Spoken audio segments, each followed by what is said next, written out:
2-0. We appreciate everyone joining us in tonight from the Legacy Sports Complex. I'm Kevin Derryberry alongside Cody Cameron, and we are just moments away from kickoff here on the Arizona Cactus Football League Game of the Week on the CMX Network.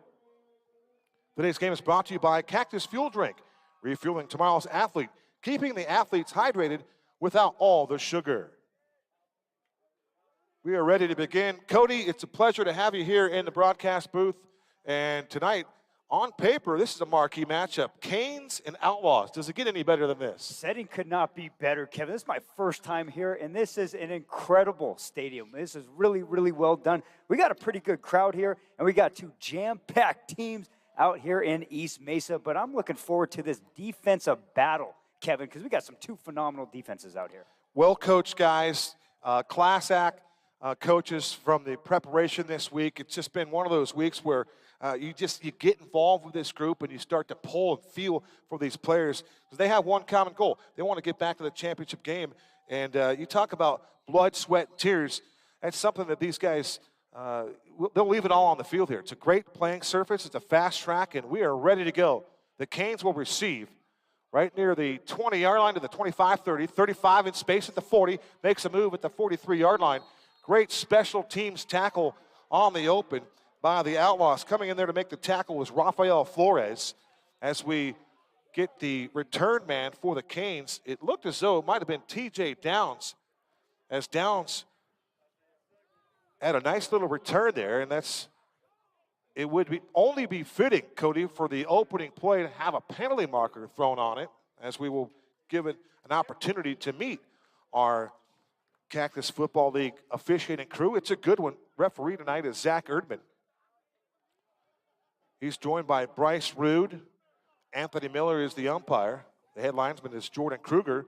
One linesman is Kevin Quackenbush. The field judge is Danny Guyton. The side judge is DJ June. And the back judge is Alex Herrera. So after the penalty marker is defined as an infraction against the Outlaws, they'll move up the football to the 40-yard line. And that is where quarterback KP Provci will go to work. And he's going to run it to the 30. And he'll take it all the way into the red zone to the 20-yard line. For Cordell KP Provci, Cody, he'll wear number 2, and it has to be this way, another penalty, so they'll sort this one out. Or is there no flag? One of the things that we learned in week 1, with all the color that these guys are wearing with handkerchiefs and towels and whatnot, every now and then a player will drop. Yeah, so they're going to pick up the flag. I thought we saw one down there, but you had to start to backpedal for a moment and say, well, maybe you didn't see a flag. Well, and KP already, too, Kevin, showing the dual threat ability. Nice tuck and run up the A-gap. Picks up like another 25-yard gain to kick off the game here. Yeah, here we go. They're in the red zone. First time of the night, working left to right, clad in the bright orange. Those Miami Hurricane colors, if you are familiar with Cane football from the East Coast back in Florida. All right, it'll be Provci to the air. Near sideline, has a man there, and the ball is going to be caught at the pylon. It's going to be ruled out of bounds. My guess is that's Phil Ross, the primary target on the offensive end for the James Fisher-led Canes. Phil Ross, a one-time Outlaw player. He played on the Outlaws just a year ago, Cody, and, well, sometimes the grass can be greener on the other side. We're about to see who gets the best of who here tonight, but a really good high point there by Phil Ross and a really good, beautiful touch by KP on that inside fade. Lining up to the outside is T.J. Downs. He is one wide receiver. He also will play some defensive back. KP to the ground game on this RPO and breaking a tackle, backpedaling, breaking another tackle inside the 5-yard line to the goal line. And that is an impressive run there by the Canes. It looked as though that was the quarterback again, but Cody, you know he handed that ball off, and that man that he handed the ball off to is the running back that we are seeking out. It looked like KP almost wanted to keep that. It was very, very delayed, and then last second, but one heck of an effort by the running back to pick up a 10-plus yard gain. We are trying to find that number. It is a little glossy out there. It is, and it is a first and goal here for the Canes, trying to punch it in. The Canes have been impressive in their first 2 games. They shut out the opposition last week, so it appears as though the tailback that carried that ball might have been Darnell Marshall. Again, he's listed as a defensive back, but a lot of these players, Cody, will play on both sides of the ball. Yep, and going pregame, doing the notes, talking to some of the former players and coaches in the stands here. I believe the Canes have a few running backs out of this game, just some game time decisions. I think one guy's hurt, one guy's out of town. It's next man up. So when you get into this league here, it is really next man up. We'll see a lot of guys go both ways. That was one heck of a run by Darnell Marshall, keeping his legs churning and getting about 15 yards there, and the Canes are in business. And the spin move inside the green zone right there at the 5 to take it to the wall, and that was impressive as he appeared to be going downhill once he got inside that green zone. So one other note here for this Canes defense and their offense for that matter, they have outscored the opposition in 2 weeks, 58 to nada. So this is a team that is firing on all cylinders early in the campaign. This is week number 3 here in the Arizona Cactus Football League. First and goal to go. Snap back to KP. He's going to pull it back, throw it towards the end zone. The ball's going to be incomplete. Boy, did he have a target to throw to.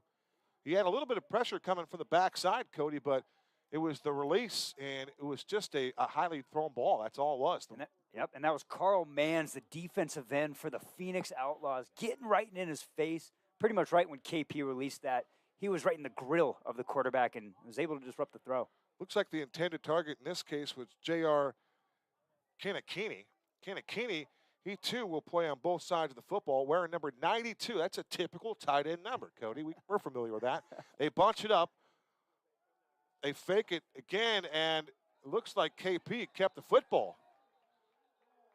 Yeah, so KP, Profchi, kept the football, was another RPO, and he waited an awful long time on whether or not to get rid of that rock. He held on to it, and he paid the price, Cody. Worked the first time around, Kevin. Not the second time. And you see Darnell Marshall, the tailback for the Canes back there, saying, hey, guys, this is second and goal from the 1. Feed me the rock. Let me just explode up the A-gap.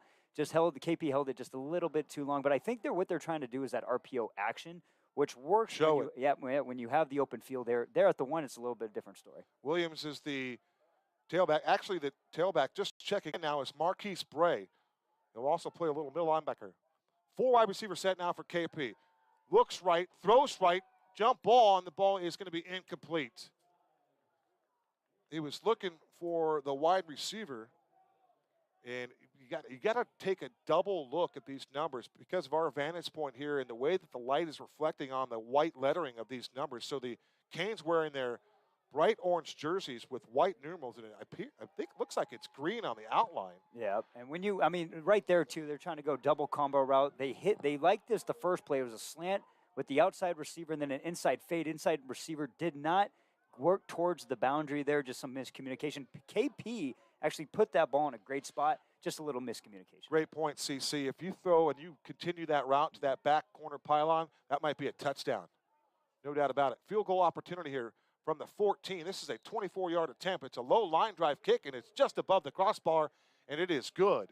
So with 10:34 to go in the opening stanza, it's 3-0 Canes. They take the opening kickoff, the beneficiary of a couple of penalties, a couple of nice runs there by quarterback Cordell Profchi, and they get the first points of the game. They draw first blood, as we like to say. Not only do they draw first blood pretty much all season so far, Kevin, they play defense, and this is where I'm excited here. This Canes defense is ferocious. Now, the Outlaws have some phenomenal players, especially in the receiving core. This is the matchup I'm looking for right here. This Outlaw offense that is up-tempo, fast-paced against a nasty Canes defense. That Canes defense, again, they posted donuts in their first 2 games. In this league, that is impressive, no doubt about it. We're still waiting on the official word on who the place kicker is. We're going to track that down for you. No spotter up here in the booth tonight, so we'll continue to battle through the elements. But we've got a good one on store here tonight. The Canes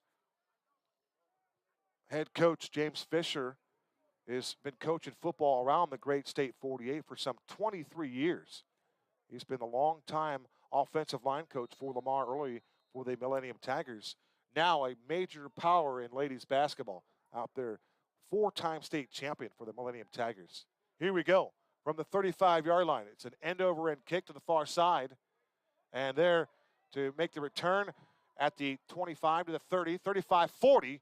A nice return there as he angled around the 25-yard line, ran up along the numbers, and that appears to be the Outlaw tailback, and we think it's potentially one of their captains. And unfortunately, we don't have his name listed here, so we'll continue to work through the finer points of broadcasting, and that is to have the proper names and to credit. If I had to guess, I'm going to guess that's Williams. You know, that could be hopefully just our best guess there. Number 28, like you said, captain. The kicker for the Canes, that is Wk3 that also made the field goal for the Canes there. Wk3, where do you? 13. There we go. There we go. I needed that information. All right, here we go. This should be Rico McNeil taking the snap. He's a big fella. Where's number 8? They go to the ground game right away. And for the Outlaws, one of those guys up front paving the way is number 68. That's James Beener. And, you know, Cody, we always talk about the foundation of a football team, and it usually starts in the trenches. Typically, we lean towards the offense when we talk about the trench work.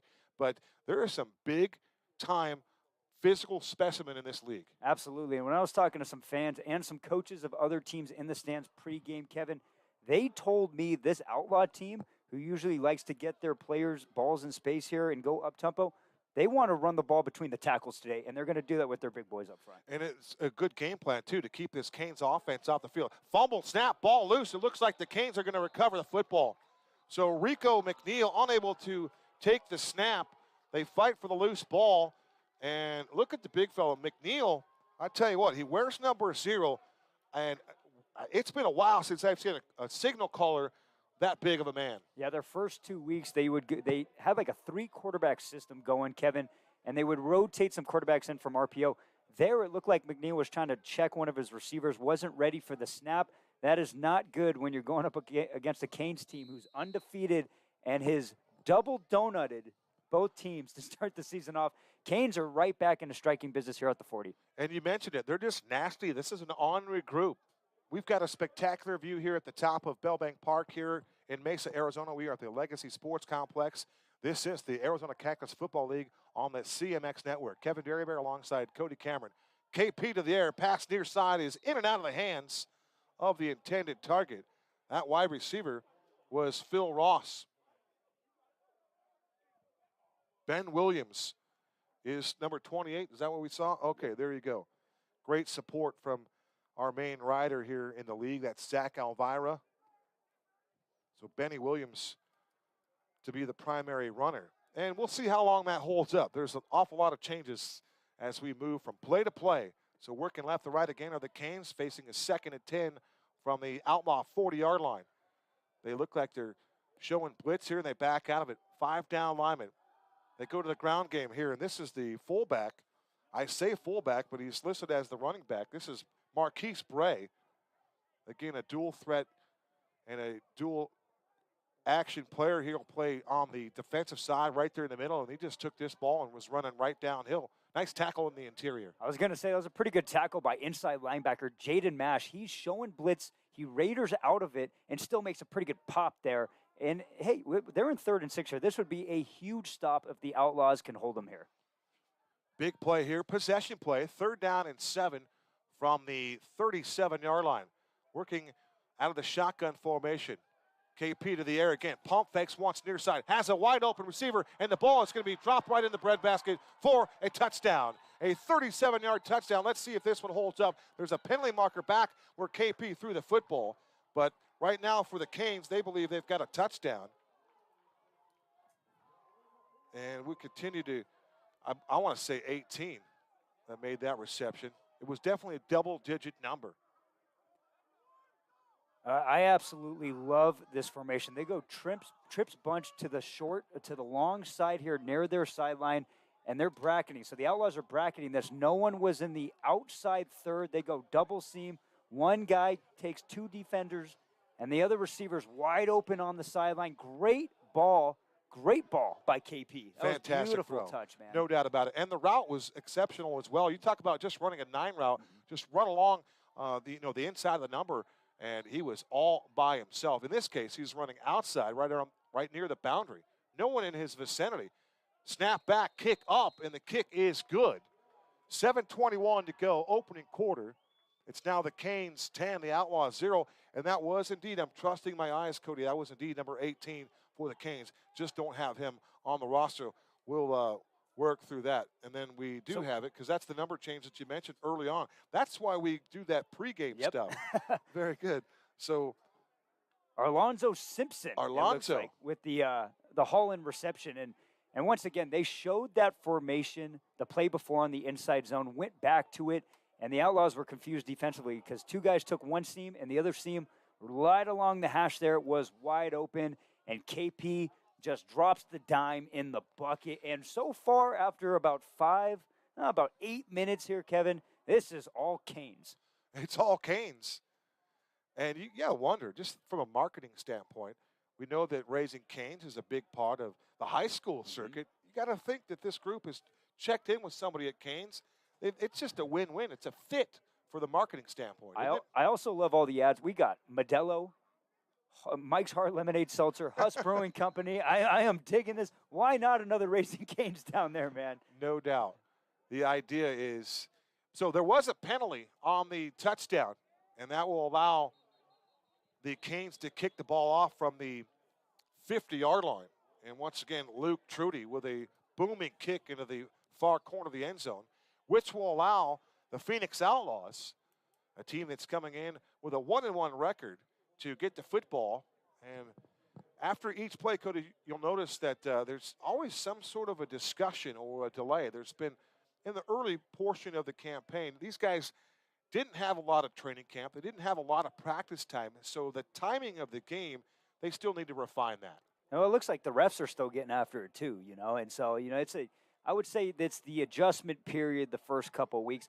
I have a ton of respect for all these players out here, though, still lacing them up. I see guys down there, Kevin, that are probably well in their 30s and 40s, and they're still getting after it. I love that, man. That inspires me. I'm ready to suit up right now. There's no question about that. You see some seasoned vets down there that are playing. Both these teams are veteran-laden, but it's that integration of the youth that will give you a little punch, and that's what both these teams will look for and develop throughout the campaign. Yeah, we like to call that the extra juice. The extra juice. The mojo, as we like to say. There you go. So they'll line up Wk3 back up at the 45-yard line.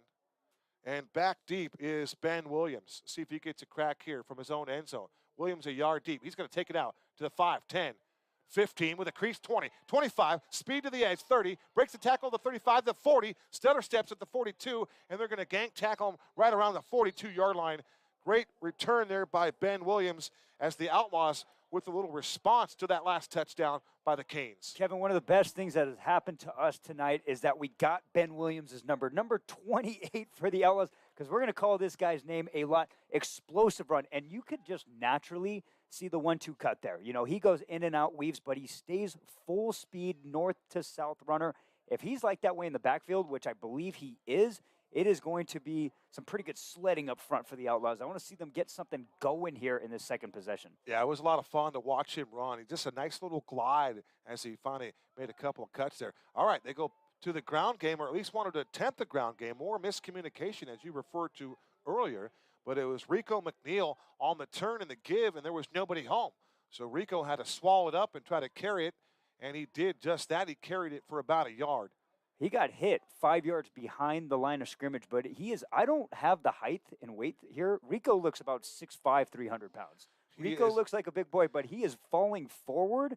That always creates positive yardage. And so that's not a bad thing for the Outlaws there, because he turned a -5 game into about a yard or two gain there. That's a +6 for those of you in higher math. I tell you what, Cody, for me, when I look at Rico, if I was to pick out some guys in the line, he's lined up in the pistol now. Snap back. They run it on the jet sweep, making a move at the 45 to the 50, fumbling the football around the 43-yard line. That ball's loose. They fight for it, and it looks like it's going to be Canes football. That'll be the second takeaway for the Canes here in just the first 7 minutes and some change.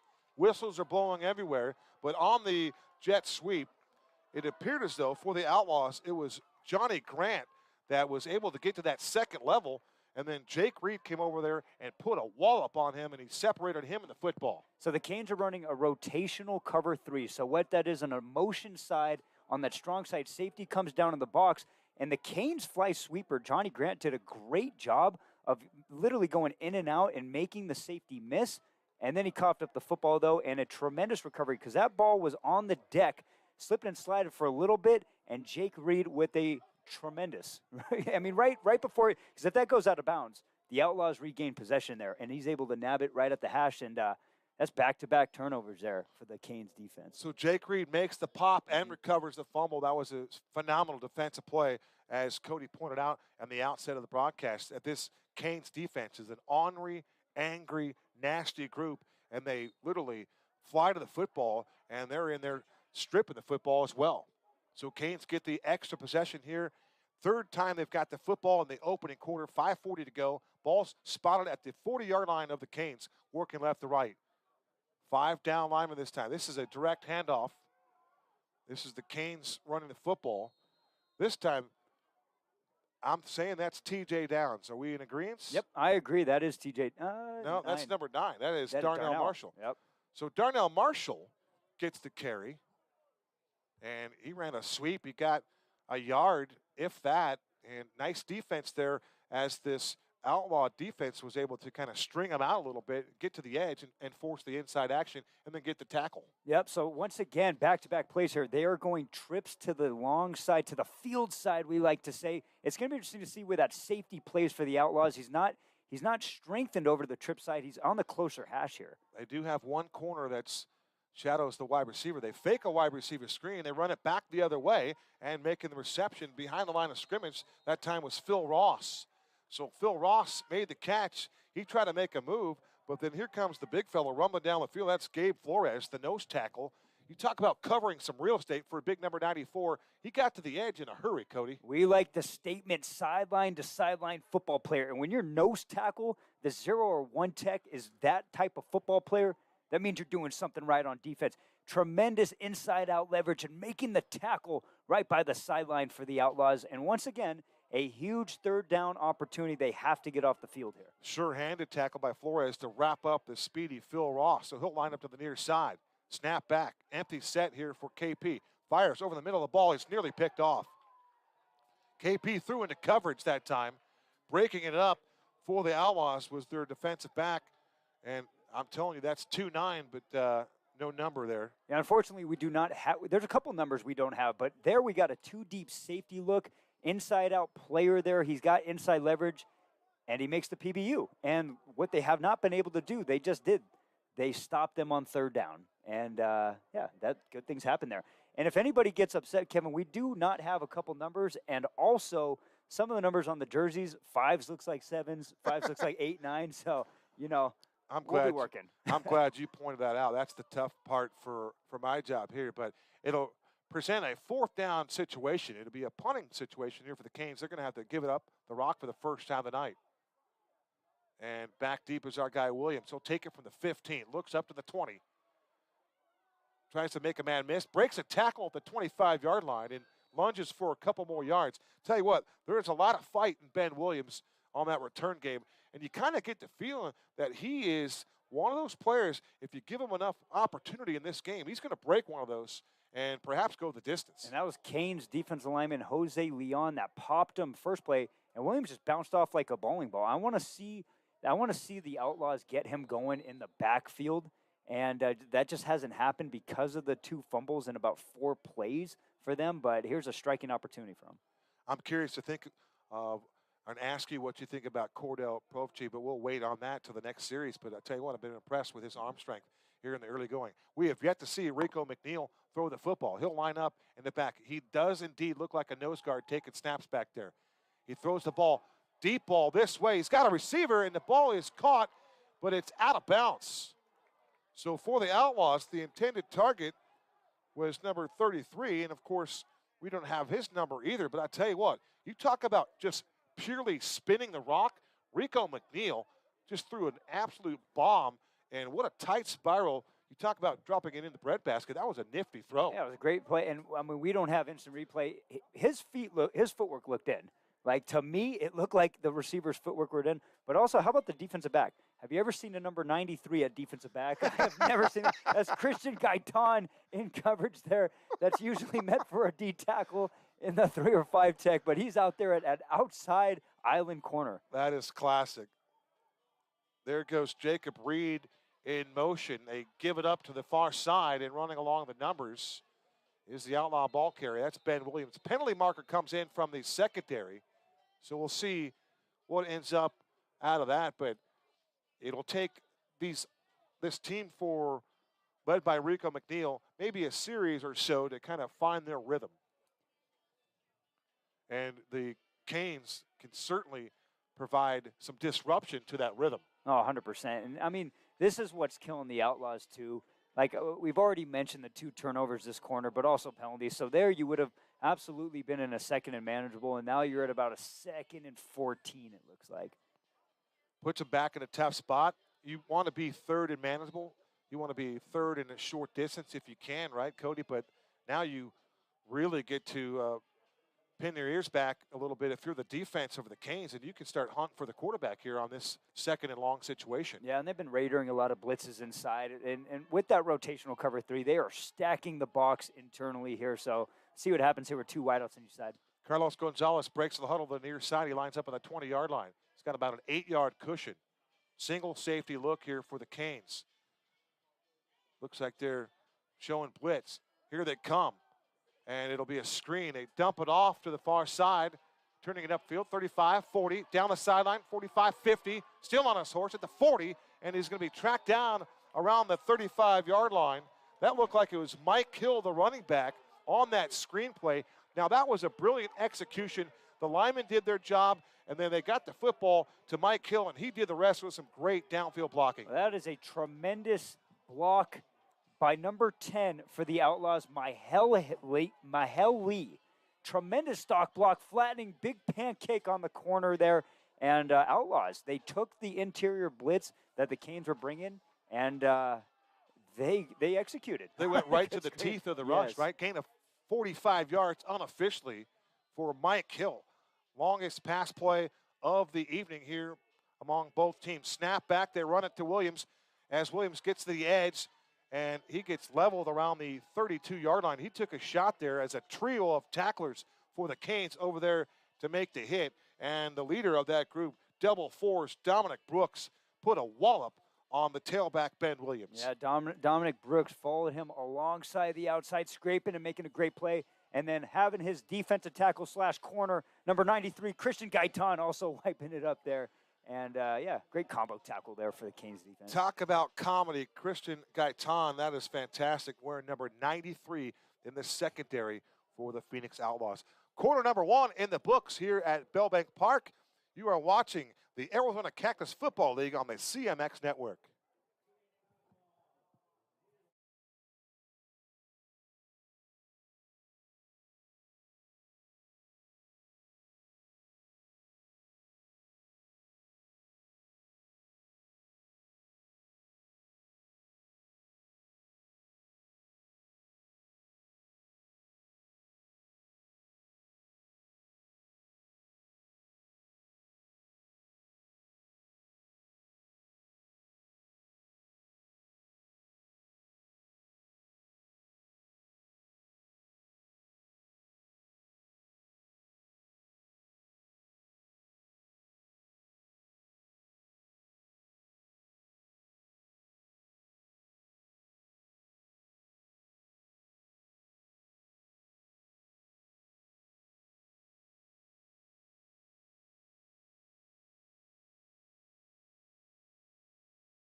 Looking back, out screenplay of some 45 yards.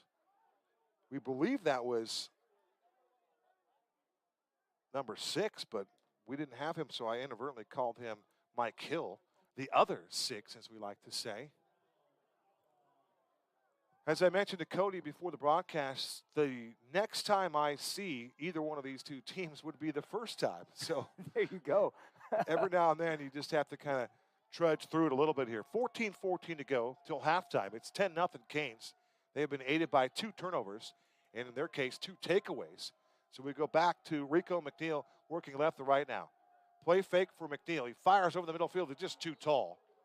A lot of mojo on that throw. And then after the incomplete pass, there's 2 Hurricanes, or in this case, 2 Cane players, just towering over the wide receiver. And you know they're giving him the business right about now. Well, big time. And it just looks like they're in cover 0 in a man-lock island there, especially when they're in 3rd and short. And to me, the Canes want to bring pressure, and they're utilizing it, and they're effective with it, because almost every time Rico drops back, which he's already in shotgun, so it's a natural five-step position drop, he's got a defender right in his face, and it just speaks volumes to the speed and physicality this Canes defense again. And they're also doing a really good job, and I can tell they're really well coached because they're radering a lot of that in pre-snap and faking a lot of their blitz schemes, dropping back or looking like they're dropping back, and delayed blitzing off the edge in the A-B gaps. The beauty of working with a color analyst that drops a little knowledge on you throughout the broadcast, it's Cody Cameron.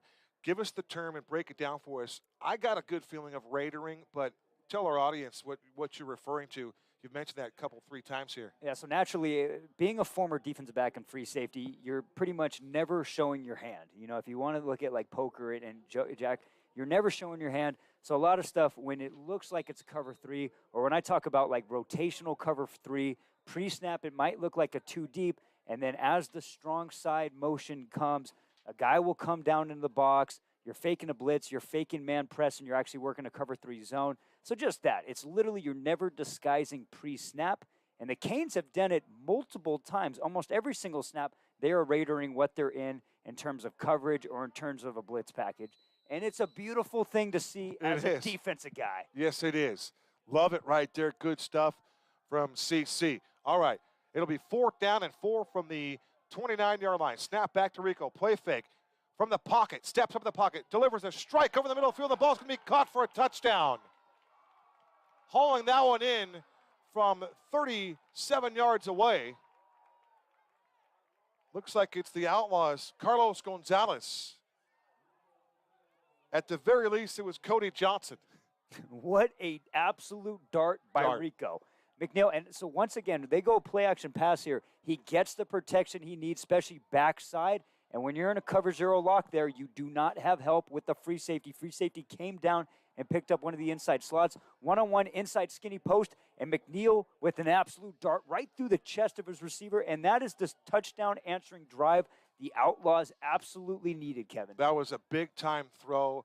Great catch. The route was fantastic. You talk about putting a little polish on that route, as you allude to, the skinny post, and the ball was delivered right in between the numbers. You can't make a better throw than that. Snap back on the extra point. The extra point is blocked. It's a free ball at the 45-yard line. The Canes pick it up. They have a chance to return this one to the 20, the 10, the 5. That'll be a 2-point return for the Hurricanes. And if we can point that out, that's Christian Gaitan, the defensive back. No penalty markers on the field. That should be good for 2 points if that play stands. That's Christian Gaitan right there making a play, looking up right to the booth and saying, Cody, I might have a defensive tackle's number, but I can run with the best of them right here. I mean, he went, actually, that kick was blocked, and I think it was picked up at the 40. That thing shot out of a cannon backwards, and that's a big 2-point play because now it's pretty much a touchdown score lead still by the Canes with those 2 points. It's a pivotal play because you just talked about the answer, getting back into the game, feeling good about yourself. You've now come back. You need a point after try to close this game within 3, and then here you go, a pendulum swinging type play, and it's taken back the other way for a huge momentum swing, and it's 2 points for that. How often do you see the block point after try return for 2? Personally, that might have been the first time I've ever seen that. Yeah, I would say maybe some college football under 5%. You know, it's something that doesn't happen a lot, but it's just another element, especially in games like this, Kevin, where special teams play such a big part. You know, you block a punt, you mishandle a snap. I mean, you're losing 10 points on a board there, and so That's going to be a big part in this game. The official hydration drink of the Arizona Cactus Football League is Cactus Fuel. Vegan and gluten-free, low sugar and low carbs. Visit them at cactusfueldrinks.com and get our fuel today. Now, does that mean we get Cactus Fuel up here? Halftime. You can drink. Get it. We can get you a sample. No doubt about it, CC. 12-6 with 13:26 to go. The Canes now will return it. And they run the reverse. Far side of the field for the Canes with the rock is Phil Ross. And he gets decked at the 25-yard line. 3 special teamers over there to make the play. And for the Outlaws, it looked as though that Tamir Abdullah was the guy to get there first. And now a penalty flag is dropped around the 17-yard line. So let's see what that's all about. What you see, Cody? Well, I haven't seen a penalty in probably at least 30 seconds, so this is exciting. You know, we're keeping the quota there. But Tamir Abdullah, what I saw there is he's staying in his lane. So the thing about a fake kick return is a lot of guys get out of their lane and they over-pursue. Tamir Abdullah did not do that. He stayed in his lane and made a great tackle. A form tackle wrapped up and brought him down, and it also looks like we have a holding. So now we talk about the pendulum swing. The Outlaws answer back with a touchdown, block kick.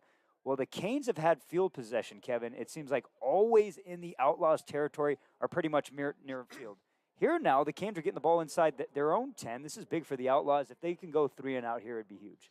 They put them back inside the red zone. They're going to start this drive around the 11-yard line. We talk about the momentum swing. We've got a couple of numbers here we're going to put to good use. Number 29 is Tevin Ray. We thank our staff for providing that. And then Diedrich Gadlin, it looks like, is wearing 33. To the air, right over the middle of the field. It looked like the tight end make the catch. Nice throw there by KP Provchi. And he had a big-time target in the middle of the field. And that'll move the chains, Cody. I like Jaden Mash. Phoenix Outlaw, I think he's playing outside linebacker right here. He's a force-to-flat football player. Jaden Mash now with 2 big hits. You know, that was a great catch, and Jaden Mash right into, bam, thumping him right under the chin. And but that was a great first play. It's a little tight end pop pass right up the middle, and the Canes moving the ball. We were talking about the passion earlier. There's a lot of passion. This is an empty set for KP. He's flushed out of the pocket. And he is going to get to the 25-yard line and just casually step out of bounds as the pursuit was coming in a hurry.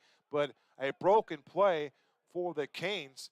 And it's interesting because you run into a little bad luck and then things start to unravel just a little bit. And now what seemed to be cruise control for James Fisher and the Arizona Canes, now they're in some choppy waters here. Hey, Outlaws can get pressure too. I heard they had a really, really good secondary. They got some big interior defensive linemen there that are pretty active with their hands. And but that's going to be an interesting matchup here with KP's athleticism because he's shown his dual threat ability a couple times now. He really has. He looks to be the part, works out of the pistol. They run it to Bray. Bray tries to get to the second level, and he gets dropped immediately. Tremendous tackle up front for the Outlaws. I've got Zachary Salzman on that play, a defensive end, and he just shot through the gap and got to the ball carrier and upended him in a rude way. So we'll see it's a loss of 2 as KP gets the play call. He wears number 2, this KP. Cordell Provchi, spelled Provchy. He's the quarterback. Yeah, and coming in this game, Kevin, 4 touchdown passes to 0 interceptions. That will win you ball games, and you don't turn over the football. No doubt about it. Value of the rock. 2x2 in the wide receiver category. Both wide receivers on either side lined up and stacked behind the numbers. KP wants to set up the screen. Ball was nearly picked off in the middle, and the ball might have been intercepted on the carom. The Outlaw defensive player, that was Rafael Flores, who tipped the ball, and then I believe on the carom it was intercepted, Cody. Jaden Mash, our guy, just highlighted and spotlighted him 2 plays ago, went there for a tip. But I got to highlight the defensive lineman for the Phoenix Outlaws because they were not, I mean, they saw that 3rd and 10, diagnosed it very quickly, stayed back instead of rushing up, and they made that play happen. And Jaden Mash, tip drill, picking that ball off. Jaden Mash wearing 22, out there playing the part. And now, again, we go back to the old Uncle Mo. Now it's the Outlaws in possession. They get the short field. They get their first takeaway. And in the turnover category, it's 2-1 Canes have the lead, but here come the Phoenix Outlaws and their big quarterback, Rico McNeil. So the ball will be spotted on the 27-yard line of the Canes. The Outlaws wearing their white uniforms with their powder blue trim. Looks like we've got a new tailback behind Rico McNeil lined up in the pistol. Snap back and a direct handoff, and the ball's loose. The ball is loose. It's in the hands of the big fella. Rolling down the field is Dominic Brooks to the sideline, cuts back inside, still on speed, the 40, in space at the 35, and he's stopped and then finally gets dropped around the 31-yard line. But you talk about stopping and starting, and then two big fellas with a huge collision in the middle of the field, and wow, the ball is just taking some really awkward bounces here in the early going. Ball squirted right out, and Dominic Brooks, being at the right place at the right time, falls right into his chest, stiff arms one of the linemen, and runs about 35, 40 yards downfield. And the third turnover now, Kevin, by this Arizona Canes defense, ferocious, getting after it. And, I mean, we're just back and forth. That's the fourth turnover of the game. Great point. I was just getting ready to say there's 9:32 to go to the break, and we've already had 4 turnovers, 3 of them created by the Canes defense in the takeaway category. So they have been impressive. Now, Zach Urban with the indication of the personal foul, a hit to the head by the Outlaws. That'll move them up 15 more yards. And we went from the knocking on the door of the red zone for the Outlaws to potentially tying up this game with a touchdown, maybe even taking the lead on that drive, and now they're looking down the barrel of a shotgun once again. Yeah, and that touchdown was the first one that the Canes had given up all season. You know, it took 3 weeks for a team to score on this team, but this is one of these things where, you know, I'm not calling a knockout punch, but it's something that as the Outlaws, you need to hold them to a field goal here. Profchi will work in the shotgun formation. He's got Bray to his left as the Outlaws jump the snap count. As KP will just hand the ball to the officials, so that'll cost somebody 5 yards. The ball is spotted on the 15-yard line. So the penalties on top of the self-infliction for the Outlaws are quite expensive. It's been, I mean, at least 12 penalties now. You know, once again, not a stat that we're counting or looking forward to, but it's been pretty prevalent here. But, yeah, you get them to jump off sides, free 5. So now the ball will be placed at the 5-yard line. And I believe this will be a first and goal to go. The Chan gang kind of out of the picture here or have not reset. Perhaps they could get a first down at the half-yard line. So, again, it'll be the single setback is Marquise Bray. KP to the air. He throws to the slot position, and that ball is broken up. And I'll tell you what, Cody, KP just avoided a catastrophic throw right there. That ball was thrown into double coverage, and it should have been intercepted. Yeah, so once again, the Canes like this 2-by-2 set. They run combo routes. This time it was a slant outside receiver. Inside guy kind of ran a quick wheel, inside fade there, and he just, unfortunately, threw it to the guy who was double covered. Nearly picked off, and who knows, had he intercepted that one, we might have seen another long run go the other way. Still without any scoring. These guys are marching up and down the field, not necessarily putting up the points. It's 12-6, 8:32 to go to the break. Out of the gun. Profchi back to throw. Here comes the pressure. Flushed out of the pocket. Rolls to the far side. He wants to throw the football, and he's just going to run out of bounds. Penalty marker behind the play, and these two linemen are still going after it. Another penalty marker comes down, and one of the members of the Outlaws lost their hat, and that is Carl Mans. So Mans lost his helmet. That's when the second penalty marker came down, but you saw two linemen there just going nose to nose with one another, and we're going to see who gets caught with their hands in the cookie jar. Yeah, it looks like it's going to be a post-play personal foul. This might go with both teams here, just be offset. I want to talk about the Outlaws defense down here, because actually what they're doing is actually pretty cool too. So they're outside backers. They're also radaring and faking blitz inside, but they're bracketing. They're dropping back out once the snap happens, and they're bracketing the inside slot guy. What the Canes are trying to do is inside slant or skinny post it, and it's not there. That's why KP almost threw a pick 2 plays before, and that's also why he had to scramble out here. And but it's just reitered to the Outlaws, because they're tightening up pretty good here defensively. It's the deception for the Outlaws, right? It's how they're scheming.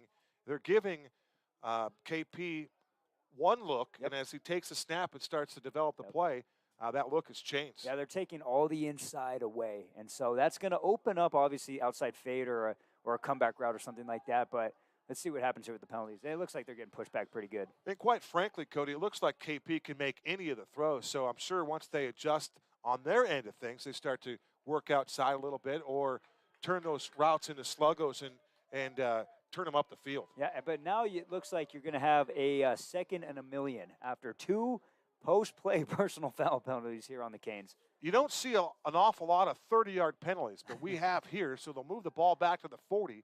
At one point, it looked like it was first and goal from the 10.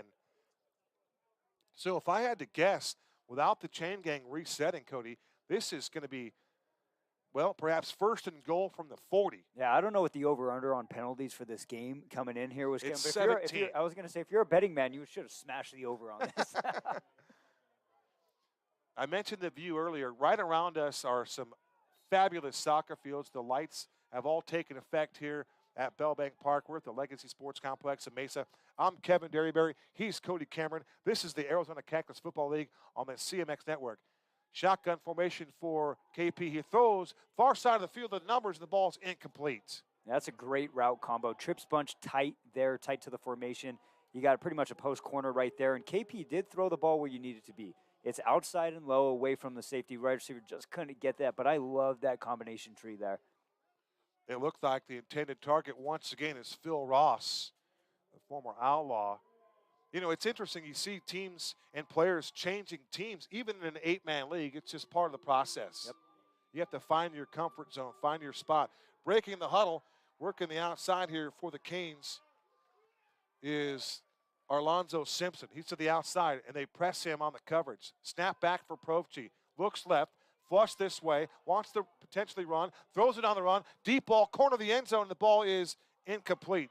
It was Alonzo Simpson who had taken his route from the far side of the field to the very near corner. Penalty marker dropped after the whistles have blown.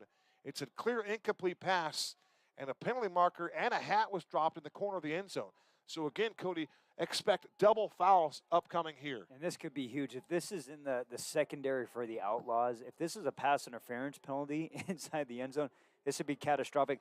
I got to shout out the big boys. Rafael Flores for the Phoenix Outlaws. We talked about it earlier. Sideline to sideline pursuit as an interior defensive lineman, making plays, tracking down KP as he made that throw near the sideline and putting pressure on him as it was thrown. He was providing the heat right there. And I tell you what, you saw the delivery of the football, another really well-thrown ball by KP. Yeah, KP's legit. I mean, like you mentioned just a second ago, he can make any throw. And it does, it's offsetting. I believe it was just offsetting penalties. So it will be 4th down, and the Canes will be in a punt formation. Whether they decide to punt it or not remains to be seen. Back deep is Ben Williams. And Cody, if I'm Coach Fisher, I'm going to punt away from Ben Williams. I don't even want to see him get loose. That's a nice way for you to punt the ball out of bounds. Yeah, right. I am putting that out of bounds. This isn't do you remember that Eagles-Giants playoff game where they told him not kick the ball to Deshaun Jackson, and they still did? Yes, I got to play something for you at halftime. You might remember Desert Vista's Keyshawn White. Yep. Remember Keyshawn White? So the setting is, that's a great punt too, by the way. Putting that leg into that one is DeLon Washington. Could very well have been my guy, Luke. Oh, I'm sorry. That was indeed Luke Trudy. Did I see another 14? No, I didn't. I was going to the story real quick. So Red Mountain is taking on the Desert Vista Thunder at Desert Vista. Riley Pagel is the punter for Red Mountain. The conversation with Ron Wisniewski before the game was, I'll tell you what, whatever we're going to do on special teams, we're not supposed to kick the ball to Rashad White. And what do? They kicked to him. They kicked it to White, and he was it Rashad or Keyshawn? I'll double check that. Either way, 6:38 to go. Clock moving. 12-6 Canes over the Outlaws. It's been a penalty-marred first half. Looks like we have a new quarterback in for the Outlaws. We do, and they're going to run it up the middle. Handoff, big hole. First down and more. Rumbling down the field and taking it out to the 30-yard line is the big fella, running with the rock. That is the one name we don't have. That's number 6 for the Outlaws. That's the second big-time play for him, 30-plus yards. He's got 75 all-purpose yards for the big fella. And let's see if we can discern who the new quarterback is. I believe that's number 1, Brandon Schilling, taking the snap here. So speculation, do you think there's something going on with Rico McNeil, or did Coach Seeley just say, hey, we need a jolt here, let's change something up? Well, those first 2 weeks they went with the mobile quarterback, and so maybe that's what they're trying here, just a guy, to get that threat outside the pocket. I'm going to call number 6 mystery back. Mystery back's legit. He's had 2 really good carries, and he's a bigger back, but he's pretty elusive. He really is. He can rumble. I'm trying to think of an NFL comp. And here we go. Here's Williams, 40, 45, 50. Goodbye. 40, 30, 20, 15, 10, 5. That's going to be a touchdown. A 72-yard touchdown run for Ben Williams. He houses one. Penalty marker flies from behind the play around the 33-yard line. Let's see if this one stands up. We were just talking about the breakaway speed and the playmaking ability by Ben Williams, and he showed you right there. I call that explosion. He absolutely exploded up the B-gap there. Just a simple inside ISO zone, and Ben Williams cooked past everybody, Kevin. He is one heck of a football player, and he showed why just right there. So let's see if this stands up. Here's Zach Erdman. So the penalty will be assessed against the Canes. Touchdown is good. Unofficially, 72 yards. The house call from Ben Williams, and here we are. Another pendulum swinging type play. We are tied at 12 apiece, 5:35 to the break. Kevin, I'd give Ben Williams 20 carries. Without a doubt. I don't know what his stat sheet is. Probably only 3 or 4 carries so far in this football game. I give him 20. That to me is an easy 20. You get that guy ball in space and watch him do his thing, because he is electrifying. And that is, a nice way to put that. Just simplify things, right? Downhill running, ball control, that zone running you mentioned, and why not? Give him a chance. Now the Canes will take a timeout here on special teams. So with 5:35 to go, we await the special teams try here for the Outlaws.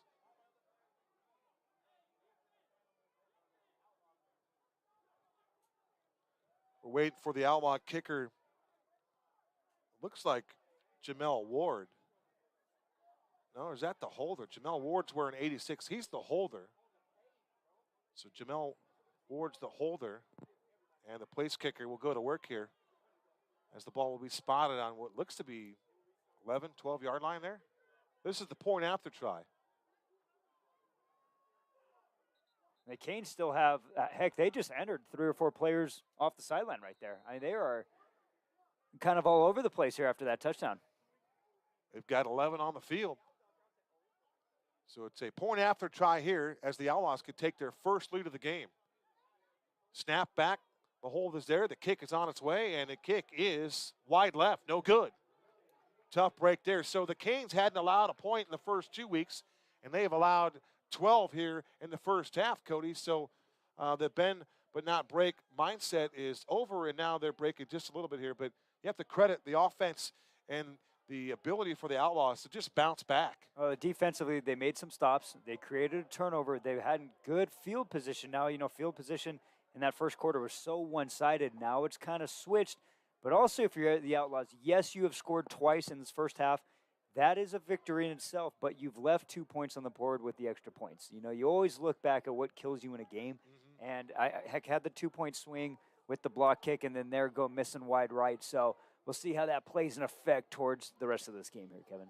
Cactus Media X, the AZCFL's official network, podcast, media marketing, live stream, and everything media related. CMX produces all the Cactus Football League programs and weekly Game of the Weeks streamed on all their outlets.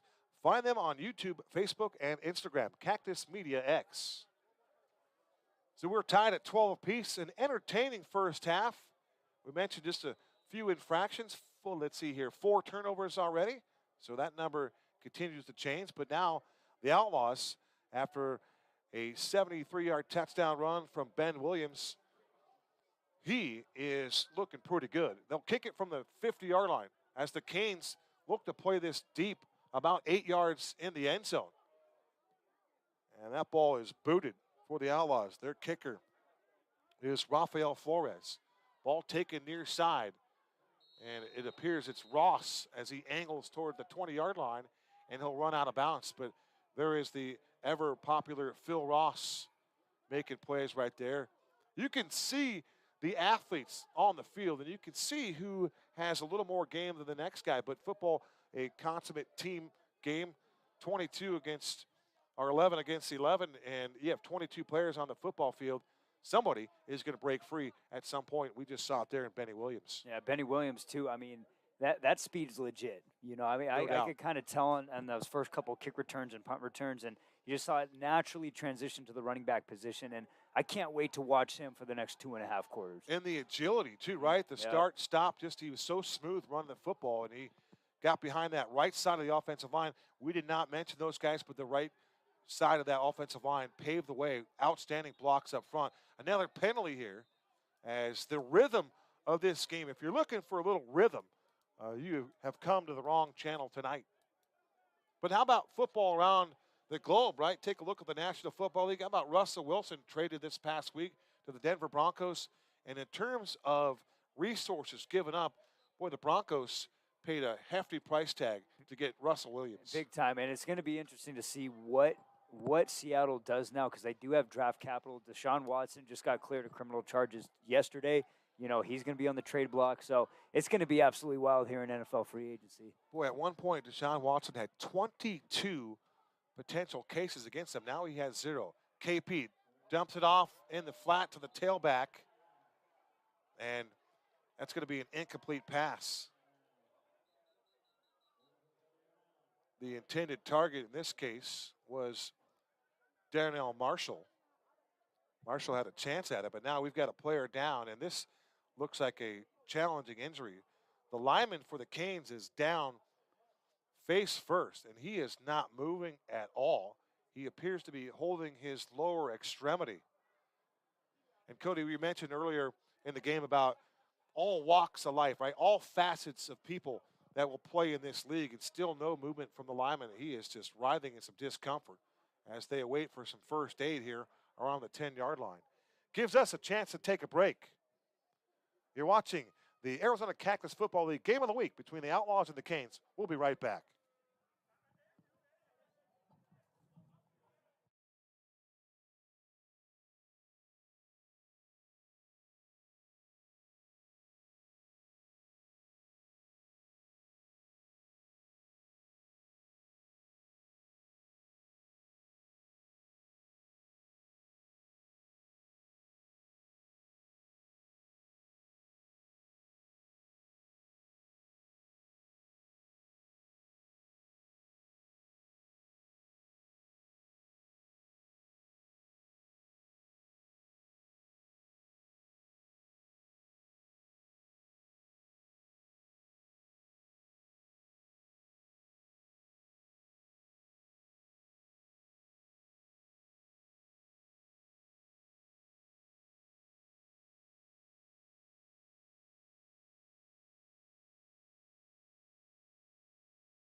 Welcome back to Bellbank Park.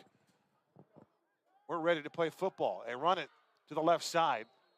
Quick snap there by Profchi, and then put the ball into the hands of the tailback, Darnell Marshall. Update on the injured player for the Canes. That was 5-0, Daryl Dobbins.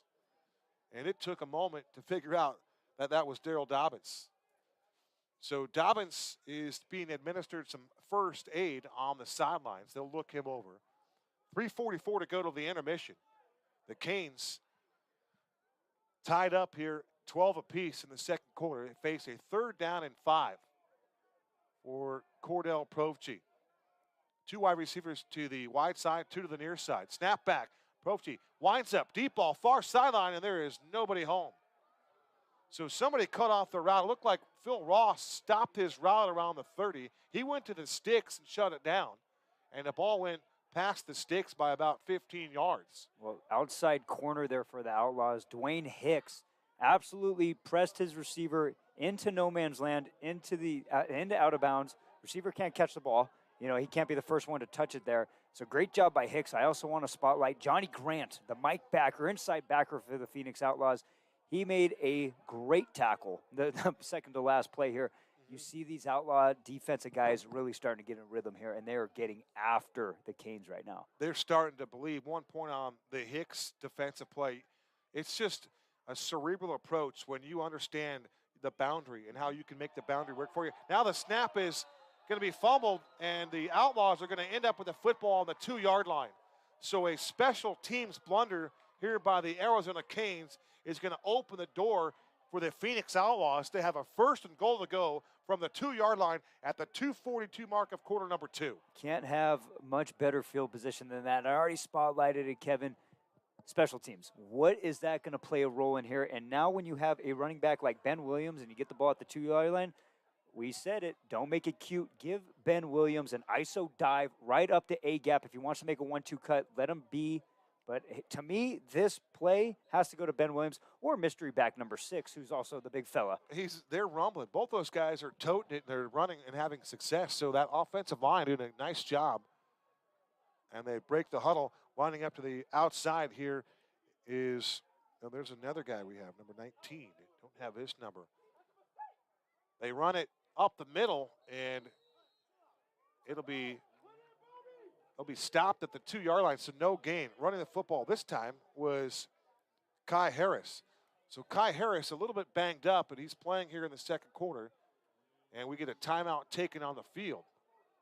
And it looks like mystery back number 6 is entered the game. And folks, the reason why I'm calling a mystery back, we literally do not have this gentleman's name up here. All we know is it is number 6 for the Outlaws, and he's made 2 tremendous plays tonight. And I hope they give him the rock up the A-gap here, because he is a rumbler and stumbler and moving forward type of back. Cody, I'm just surprised they don't just hand the ball out to Ben Williams like you discussed. Yep. Instead, they got the big fella back there. He looks like a fullback of some sort. This is mystery back we're talking to. He lines up in the pistol formation. 2 wide receivers to the left, 2 to the right for the backup quarterback, Brandon Schilling. Snap back, the turn to give, and breaking a tackle and falling into the end zone is the mystery back. He's got a touchdown, and the Outlaws have a lead here with 1:57 to go till halftime. The Outlaws have roared all the way back, and they plunge one into the end zone from 2 yards away, and here we go. Kevin, mystery back, showed some elusiveness and some slipperiness there. Actually gets the handoff on the left side and cuts in right, making 2 defenders, eludes 2 defenders, gets north, puts the ball over the cross line, and that's a big-time touchdown for the Outlaws, and they grab their first lead of the game. And just like that, the Canes have given up 3 first-half touchdowns. Just, it's unheard of, right? They don't get scored on in the first 8 quarters of football. So now the Outlaws and Brandon Schilling, they're going to elect to go for 2 to try to make this an 8-point ball game. They work out of the pistol again. The turn, the give. This time it's Williams, and Williams is going to be grabbed for a loss in the backfield. What an open field tackle there by the Canes. Matt Williams came shooting in, and he took Williams out. They tried to run him wide, and it was not going to be there for the Outlaws. Great defensive play there by Matty Williams. So we're getting some comments here in this game here, which I love it. We have like 82 people watching this game right now. So number 5 for the Outlaws, that is Dion Hicks. Guys, folks, we have no pronunciation up here. It literally looks like it's spelled wrong. That is Dion Hicks is a stud, but I like this. And it also looks like John Tay Gibbons. Is that John Tay? John Tay Gibbons. Yeah. Or excuse me, John Tay Gibson. John Tay Gibson from here on out. I'm only referring to his Bobby as mystery back. They like the mystery back, which would seem good. But it's not bad. Number 6 is John Tay Gibson. John Tay Gibson, and I believe let's see. Mystery back is John Tay Gibson. All right, well, this is why I appreciate the Facebook comments. And yeah, because we don't have a lot of these guys' names, either the pronunciation key or they're not even on the roster. Right. So. Well, I'll tell you what, let's just discuss this. The finish on the run by John Tay Gibson was phenomenal. You talk about the elusivity he showed in the backfield, but then to punch it in, show the football, and finish that run, that was fantastic for Gibson. His first touchdown of the game. He's close to 100 yards from scrimmage here. And a nice job of running with the football for the Canes. It looked like he was dropped initially, but he stayed on his feet. And these guys continue to fight and throw punches after the tackles are made. That was Trumaine Smith, the defensive back on special teams. You talk about a passion to play the game, that's what this league is all about. They might as well call it the Passion League. If you still play football and at the semi-pro mindset, you have just that. You've got the it factor, and you enjoy playing football. And who doesn't like to play tackle football after laying asphalt during the week and digging some ditches and building homes and putting in drywall and maybe being a paramedic or whatnot? These guys just love the game, Cody. And not only that, I love the Facebook comments because I got Jonte wrong, and I'm going to try to get it right before here. They're calling him Booby, and it looks like I'm trying to get names here, guys. You're all over the place. So Booby's Jonte. KP steps in the pocket, 45-50, makes a move around the 47-yard line. He gets shoved out of bounds. Making the tackle there for the Outlaws was Johnny Grant. A modest gain. We'll call it 8 for KP. And they work right to left here with 1:42 to go. They're down by a touchdown, 18-12. Jonte Gibson is not playing. He's in the Facebook comments. Brian Conley. That is number 6. That is my final answer. Brian Conley, number 6, a.k.a. Booby. Jonte Gibson, hey, you are balling. You also balling in the Facebook comments. I love it. Yes, you are out there eating. Thank you guys for the clarification. They're all over the place. We're getting Facebook notifications, trying to broadcast the game in front of us. Also wrong info on the rosters. It's good. We're working against a lot of things right now. We do. We have a couple things going up against us. And there's a ball thrown over the middle of the field. The ball's going to be caught by the tight end. That is Tanner Swanger, and he'll take it inside the 30-yard line. He is a big target, his second catch of the game, and it'll be 1st and 10 for the Canes on the Outlaw 30. So it should be noted, we did our homework. We highlighted some players, and we definitely highlighted Brian Conley. We did not know that it was going to be 30 minus 24 to give us 6 to get the jersey number. So Brian Conley, Booby, we call him, he is the player that just busted into the end zone. He is the one that is approaching 100 yards from scrimmage here in tonight's contest. 1:11 to go. Snap back, false start again, or at least a challenge. Back to the game here. KP's hit that tight end pop pass a couple times now, and they like that. They're getting a lot of the guys, and they're sucking in on the play action passes, freeing up the middle there, and that's twice now they've utilized that play, gotten 10 or 15 yards. This would be a big answer before halftime. So, Cody, they're shutting down the slot routes and the post over the middle of the field, but it's the seam routes that are giving them trouble right now. And that's the tight end running those routes again. That's his second catch of this game. 64 seconds remain till halftime. Kevin Derryberry alongside Cody Cameron on the Arizona Cactus Football League. A shout-out to the boss, Mr. Matt Archer. He's watching tonight's game from the Florida Keys. So happy birthday to the boss, Mr. Matty Archer. Play fake for KP. Wide open receiver over the middle of the field. The ball's going to be in and out of the hands of the wideout right around the 7-yard line. Lunging for the football was Arlonzo Simpson. Simpson has a 37-yard touchdown to his ledger already in tonight's game. And perhaps KP just misfired on that one because Arlonzo Simpson was open down the seam. Yeah, trying to split the two defensive backs. They're not a bad play. It was the right read. And now here we're at about, we're on 2nd down? Yeah. 2nd and 15 from the 35-yard line of the Outlaws. The tight end is a big specimen for the Canes. Schwanger, he's got to be close to 6'7", 6'8". He lines up at tight end. 3 wide receivers now for Provci. Single setback, flank to his left. That is Bray. And this will be Provci on the quarterback scramble.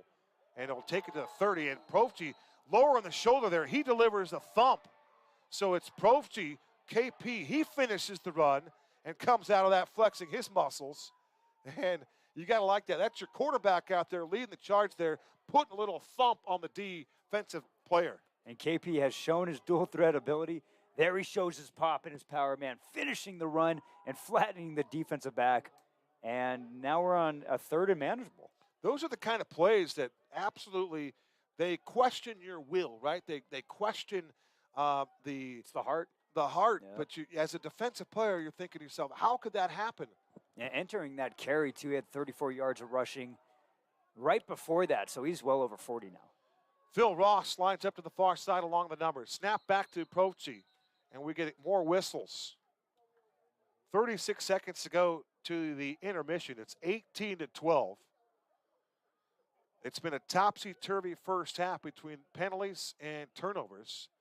And now it appears as though that Coach Seeley wants to take a timeout and talk things over for his 1-1 Outlaw football team. So do you think the quarterback change made a difference for the Outlaws? Sparked them. I really honestly think it was the defense. Just what the Outlaws have been able to do the last couple of possessions. Like we said, we spotlighted the 2 turnovers that they forced and the field possession to getting off the field on third down. I think those things have actually sparked the offense and getting going. But I do think they like that dual threat ability because, like I said, that up-tempo dual threat that they utilize those first 2 weeks, I just think it gives them that extra dimension. Good point, Cody. Funny story when it comes to radio and whether or not you're wondering if anybody's listening or watching, and we certainly appreciate and we welcome in our global viewing audience here tonight on the CMX network. But the idea is if you want to know if someone's listening to your radio program, spout off and spew some incorrect information. And typically people will be like, you know what, call them up, tell them, no, it's the other corner. So you give them some wrong information, and people like to be corrective, right? Planned. And so we certainly appreciate and we value the updated information for the fans watching the game at home. We just want to get it accurate. We want to be right, and we appreciate their production and their involvement here in tonight's game. So, Cody, are there any good comments on that for the on the Facebook? We certainly know about the names and the challenge of learning the names and at least having correct information. I think they like your I think they like your voice here. But there is a lot of smack talking in here between. I think we have some former players, and I'm all for that, man. I'm a fiery guy. I'm a competitor. We got 91 live viewers. That's pretty awesome, man. On a Saturday night here at what is it, about 8 o'clock. That's pretty cool. Hey, we got some diehard fans. Typically on a party night here in the great state 48, 18-12 our score. Outlaws have come all the way back. They lead it here with 36 seconds to go, but KP and the Canes knocking on the door here as they approach the red zone. Working from the 28-yard line. Snap back over the middle. Wide open receiver, and the ball is nearly intercepted. Great defensive play there by the Outlaws. And I would say that's Daryl Johnson Jr. He backpedaled in the end zone, dropped the football. Now he's going to drop down and give us 10. Got to love the passion right there. Yeah, that was KP just trying to throw it up and kind of like pretty much a last Hail Mary third down heave there. And defensive back trying to high point that interception with a good play, staying back. And now I believe they're going to go for it here with the Canes. Cody, do you ever play a little Madden? You a Madden guy? I get after Madden a little bit here and there. Kind of a binge kind of thing, like not all the time. Not all the time. I'm not a huge video game guy, but I do get after Madden. I can run the sticks a bit. Yeah, well, I just feel like sometimes when you run a rollout to the right, whatever your strong hand is or your strength or your position is, I want to see KP roll out, stop, plant, fire one down the field. He's just got some big-time ability. 32 seconds to go. 4th down and 8 from the 28-yard line. There goes the action man. Snap back to KP. Stops. Throws over the midfield. The ball's going to be caught at the 15-yard line, and then he gets drilled out of bounds. Boy, it looked like it was Ben Williams over there in the secondary that applied that pop on the wide receiver. As we get another wide receiver down, I think that's Phil Ross. Perhaps some cramping. We saw that in week 1 on a chilly night, and tonight's not near as chilly as it was week 1, but the temperatures will drop here in Mesa. But just asked for KP to roll out to his right and throw a dart, and he did it right there. That's the broadcaster jinx, because they literally set his feet. He did a good job setting his feet, squaring his shoulders, and hitting that out route, dumping the ball right over the flat defender that was dropping in that hook zone right there, and short of the deep safety, grabbing the first down. And so they have first down here and can punch the punch on the guard. We also have a couple people here. Coach Prayer, who came from Brown, just got a new head coaching job in the state of Arizona, is watching it. Coach Prayer, he said, perfect call, Kevin. That's what he just said. Hey, he is the man in Phoenix Union School District there. We also have a listener. Great hire. Awesome hire. He is the man. We also have a listener from Minnesota. And CJ Shaw said, you just Tony Romo'd, manifested that, Kevin. Well done. So we do have some positive comments. Very I know good. John Tate Gibson, I did give you some, I guess, undeserved pub, but I also do think you can rush for 35 yards in a game if you still had some knees there, John Tay. So I appreciate that. He's calling interception next play, though. Okay. So we'll see. There you go. We'll see how this thing shakes out.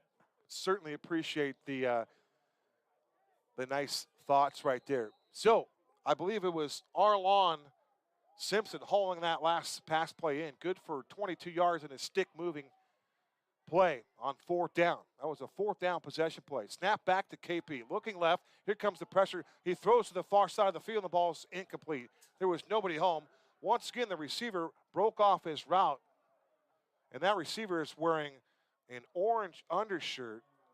And I can't make it out here from our vantage point. It's not Phil Ross because I thought he left the field on the last sequence. I got to tell you, Deion Hicks, number 5, I misspoke his name earlier when I was talking about him on an island and pressing the receiver out of bounds.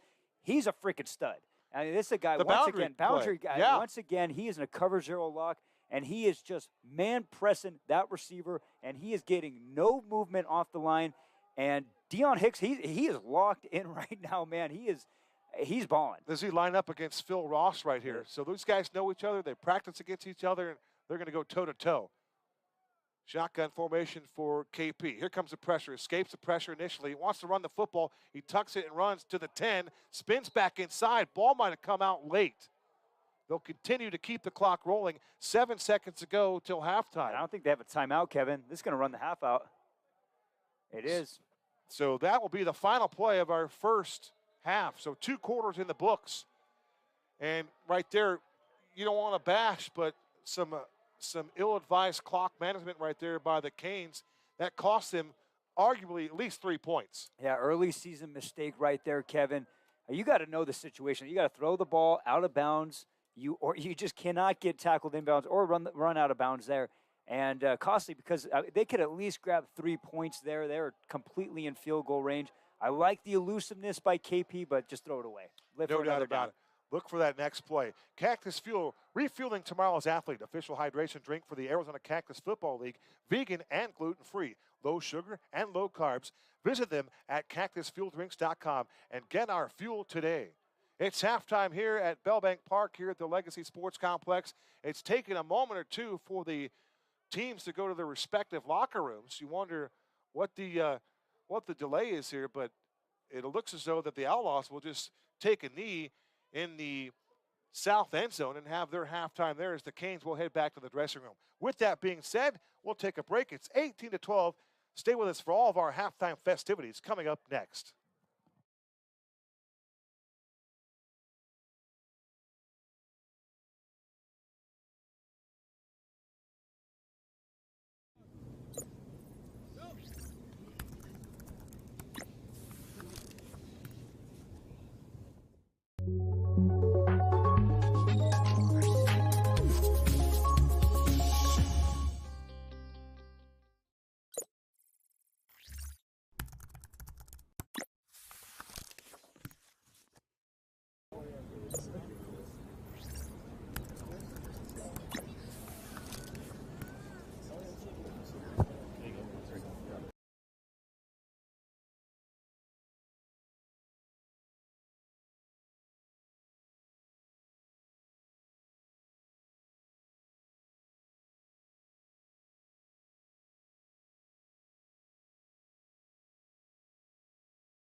Welcome back to Bellbank Park in Mesa, Arizona at the Legacy Sports Complex. I'm Kevin Derryberry alongside Cody Cameron. It is 18-12 Outlaws. Cody, your takeaways from the first half, outside of the penalties, outside of the turnovers, the team's kind of settled down. We saw some big hits, big plays, and 3 different quarterbacks were able to spin the football. And everybody wants to talk about the offensive explosion and breakout, and rightfully so. I mean, this is a Canes defense that didn't give up a single point in either of the first 2 contests. Phoenix and the Outlaws were able to score 3 touchdowns in that first half, but I really think it was the defense. The defensive battle, and the Outlaws just calming down and getting that good field position and a couple turnovers. That's the story of the first half for me. Here's Luke Trudy. He'll send it down, and there is our guy Williams, and Williams gets blown up at the 20-yard line. Shot out of a torpedo from the Canes. It looked as though that was Perry Morrow. Great form tackle, driving the hips and wrapping up. And once again, that's a great kickoff tackle. Great stick. Great stick on a special teams. Some first half numbers here for the Outlaws. Rico McNeil was 2 for 4 with 73 yards and a touchdown. And then late in the game, we saw Brandon Schilling come on. So 2 different quarterbacks used by Coach Seeley. Ben Williams, 6 totes, 120 yards and a touchdown. That 73-yard touchdown run, the big gallop. And then how about Brian Booby Conley? 2 totes for 24 yards and a touchdown. And some great notes here from Zach Elvira. 3 penalties for 30 yards, 3 fumbles for the Outlaws in that first half, Cody. Give the ball to Ben Williams. That's all I have to say about this Outlaws offense. 6 carries, 120 yards, and a touchdown in that first half. And a big play touchdown. It's Williams here, and he gets driven backwards. A TFL, and once again, the Canes are fighting for the football. So nothing doing up front on the right side. But it looked like a run blitz that time by the Canes. They got in the backfield, and Benny Williams had no chance. That's the wrong end of the broadcaster jinx. You did a great job with your Tony Romo impression, and I just ruined Ben Williams' life right there. as Matt Williams, the defensive lineman for the Arizona Canes, able to shed a block in big stick for the tackle for loss. Matt meet Ben. Ben meet Matt. Both Williams right there on display. A loss of 4, so give Matty a TFL. Working right to left to begin the second half are the Phoenix Outlaws. 1-1 on this young season. Here we are in week 3 of the Arizona Cactus Football League. They're in motion for the Outlaws with number 3. They set up a screen with Schilling, and they wanted to get the ball in the hands of Williams, but the pressure up front, the defensive line, just too much. And a little read and react right there, Cody, as you saw the defensive lineman spot the play, identify it, and then wreak havoc. Yeah, and Andrew Jones putting the pressure right in the face of the quarterback for the Outlaws there. But that's a big linebacker for the Arizona Canes. And once again, they try to set up that slip screen that they hit in the first half that went for a pop about 40 yards there. And the Canes did a good job of staying home this time, reading it and reacting and making the play. You like the all-orange, Cody? I do like the all. I mean, it brings back some of the U. You know, yeah, I like absolutely. I like that Miami green, and I think the jerseys are pretty legit. I like the Hurricane scheme. It's a legit color scheme, no doubt about it. All right, after the screenplay that misfired, it'll be 3rd down and 14 from the 18-yard line. Back to Schilling from the pocket. He's pressured. The ball is thrown over the middle, and the ball is picked off. It's intercepted. Picking that one off for the Canes was Sam Long. Long, the middle linebacker, staying at home in this case. And lo and behold, look what he found. And not only did he have to make a great diving interception, I thought that was going to hit the ref. I thought that was going to nail the ref. But Sam Loring, the Mike backer for the Arizona Canes, grabbing their 4th turnover of the game there. 4 turnovers from this Miami Canes defense. Those are Not Miami Canes, Arizona Canes defense. Now you got me talking about the U. Those 4 turnovers, just phenomenal takeaways, just taking the ball away. So a 4 wide receiver package here for Cordell Provji. KP as a back to his left, that's Marquise Bray. KP over the middle of the field, and the ball is incomplete. Receiver fell down. Perhaps he tried to plant that left foot, then lost his footing there as he tried to make a cut in the secondary. And this player looks like he's a little bit banged up. If I had to guess, I'd say that's TJ Downs, and he's going to have to fall to the turf, and he's going to look for a little help. Cody, I would speculate here again that he's just cramping up by the way he's sitting. Yeah, I would hope so. If that is a low ankle injury and he's getting up and walking off. Kevin, I have some inside news, breaking info from our guy, Jonte Gibson, who I thought was carrying the rock a little bit during this game. He's actually a Facebook commenter. Jonte Gibson is saying our guy Rico McNeil, was ejected from this game because of a targeting call. And that info was not really, so that must have been one of those personal foul penalties after one of those turnovers. But Rico is ejected for targeting. And so we will not see Rico McNeil back here for the Phoenix Outlaws at quarterback. Well, that would explain that. And Jonte, if you're looking for work, we need a sideline reporter. So it's about time we bring you into the mix here. Thanks for the knowledge here. That is stuff that we just can't get up here in the box, and we appreciate the candor right there. No doubt about it. They go to Bray as Bray's picking him up and put him down, running right down the middle of the football field. And they'll pick up positive yardage there. Give him a gain of about 6 yards. So the offensive line just firing on all cylinders right there. Just how low can you go? Just a little power push from that O-line on the left side. We talked about some of those guys earlier. The left guard is Christopher Betancourt. Rakeem Hicks over there. Chris Gabaldon, the center. These guys have all had a pretty solid job getting done in the trenches. Well, you bring in tight end Tanner Swanger for this third and short as well. Tanner Swanger, like I said, we don't have measurables. He looks every bit about 6'5", 235 up here. That's a big tight end for the Canes. 2 catches for 30 yards unofficially in that first half for Swanger. Shotgun formation here for KP. Prochi waits the snap. They're going to run it, and now the ball's fumbled. Ball's loose, and it's recovered by the Outlaws. 9-0 with the motor to get to their backfield. Carl Mans there to recover the fumble, and yet another turnover. What is that, number 6 combined between both teams? Yeah, and Mans already making plays. We spotlighted him in the first quarter for being a sideline-to-sideline pursuer at your defensive tackle spot, coming away with another takeaway, and that has been the theme of the game here, Kevin, this back-and-forth turnover battle here, and we got to see some of these offenses start executing off these. Cody, I want to go back to the Schilling interception. Just a little surprised that he made that throw. It wasn't a high-velocity throw. It wasn't like he could plant fire down the middle of the field. He just kind of lofted that through, and I didn't know why he made that throw. Yeah, I think he's got to get in a rhythm here. The Canes are bringing a ton of pressure, and let's see if they continue to do it. And here comes the blitz off the edge, and they run it to Brian Conley. That's Booby out there. Booby around at 95 yards from scrimmage in that first half. Scored a touchdown as well. And he played the part, to say the least. So interesting news right there. Rico McNeil, he must have been on the fumble down here. That must have been the play where he got ejected. But we did not see our referee, Zach Urban, indicate the heave-ho. Yeah, and I saw they threw a penalty for a late hit, but I just thought it was that. I thought it was late hit. There was no indication of targeting at all, so that could play a pretty big factor here in this game. We've had a few plays like, have you ever seen that before? And we haven't, and as Conley gets wrapped up in the backfield. Applying the initial hit was Dominic Brooks for the Canes. He also has a fumble recovery in this ball game, and he's in the backfield. He, too, very disruptive off that line. That shows the strength of Brian Conley. Booby Conley there, because he shrugs off the first guy.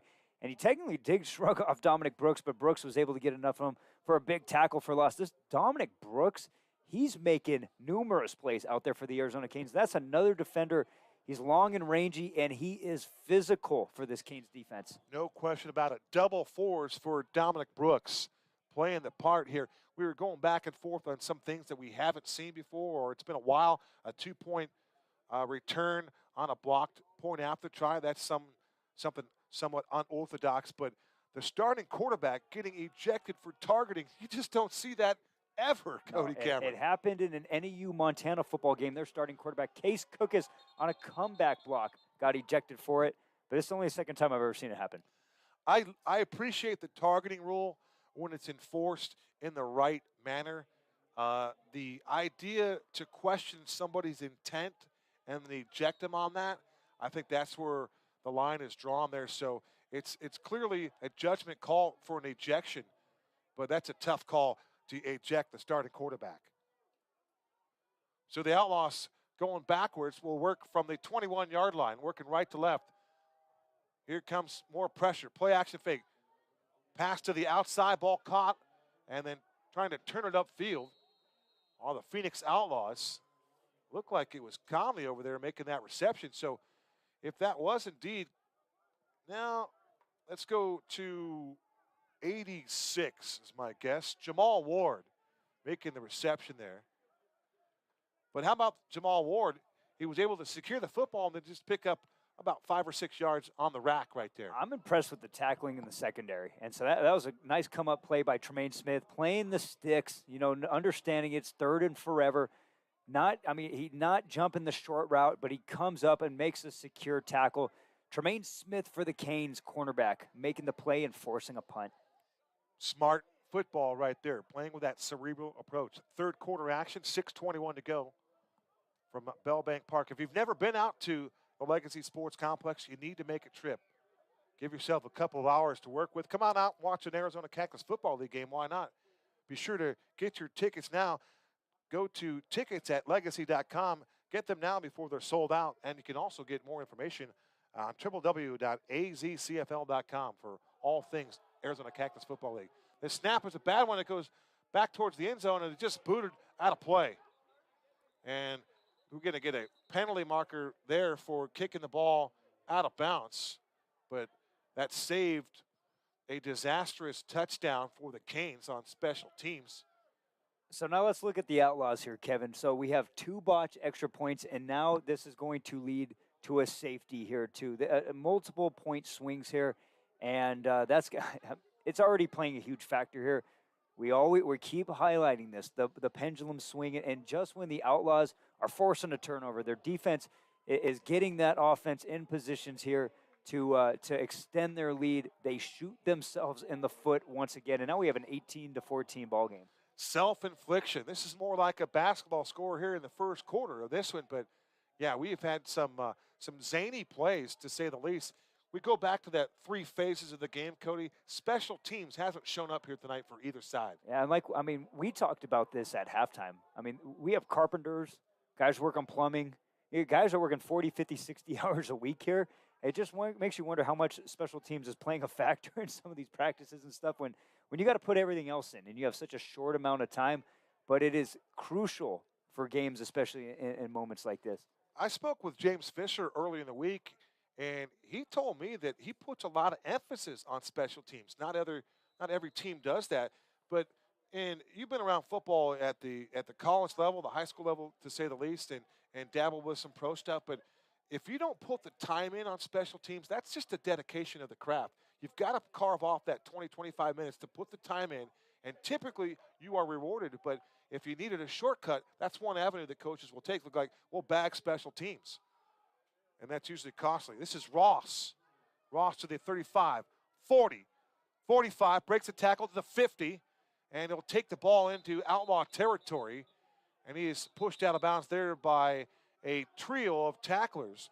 Leading the way for the Outlaws, special teamer, and that is number 21. So we were told at the break by some very high-ranking officials here with the Arizona Cactus Football League that we will have updated rosters for next week, and that is a major coup. We could use that. Well, that absolutely kills Jonte Gibson's stat line, though. Jonte Gibson had at least 73 yards rushing or all-purpose yards, as I thought he was number 6 out here. But that skyrockets Brian Conley's fantasy draft input here for all you fantasy users. Yeah, no doubt about it. Booby stock is on the rise, to say the least here. So is mystery back. I want to see mystery running back T-shirts out here next week when we broadcast. So someone's got to go make the mystery back T-shirts. So mystery back was dubbed.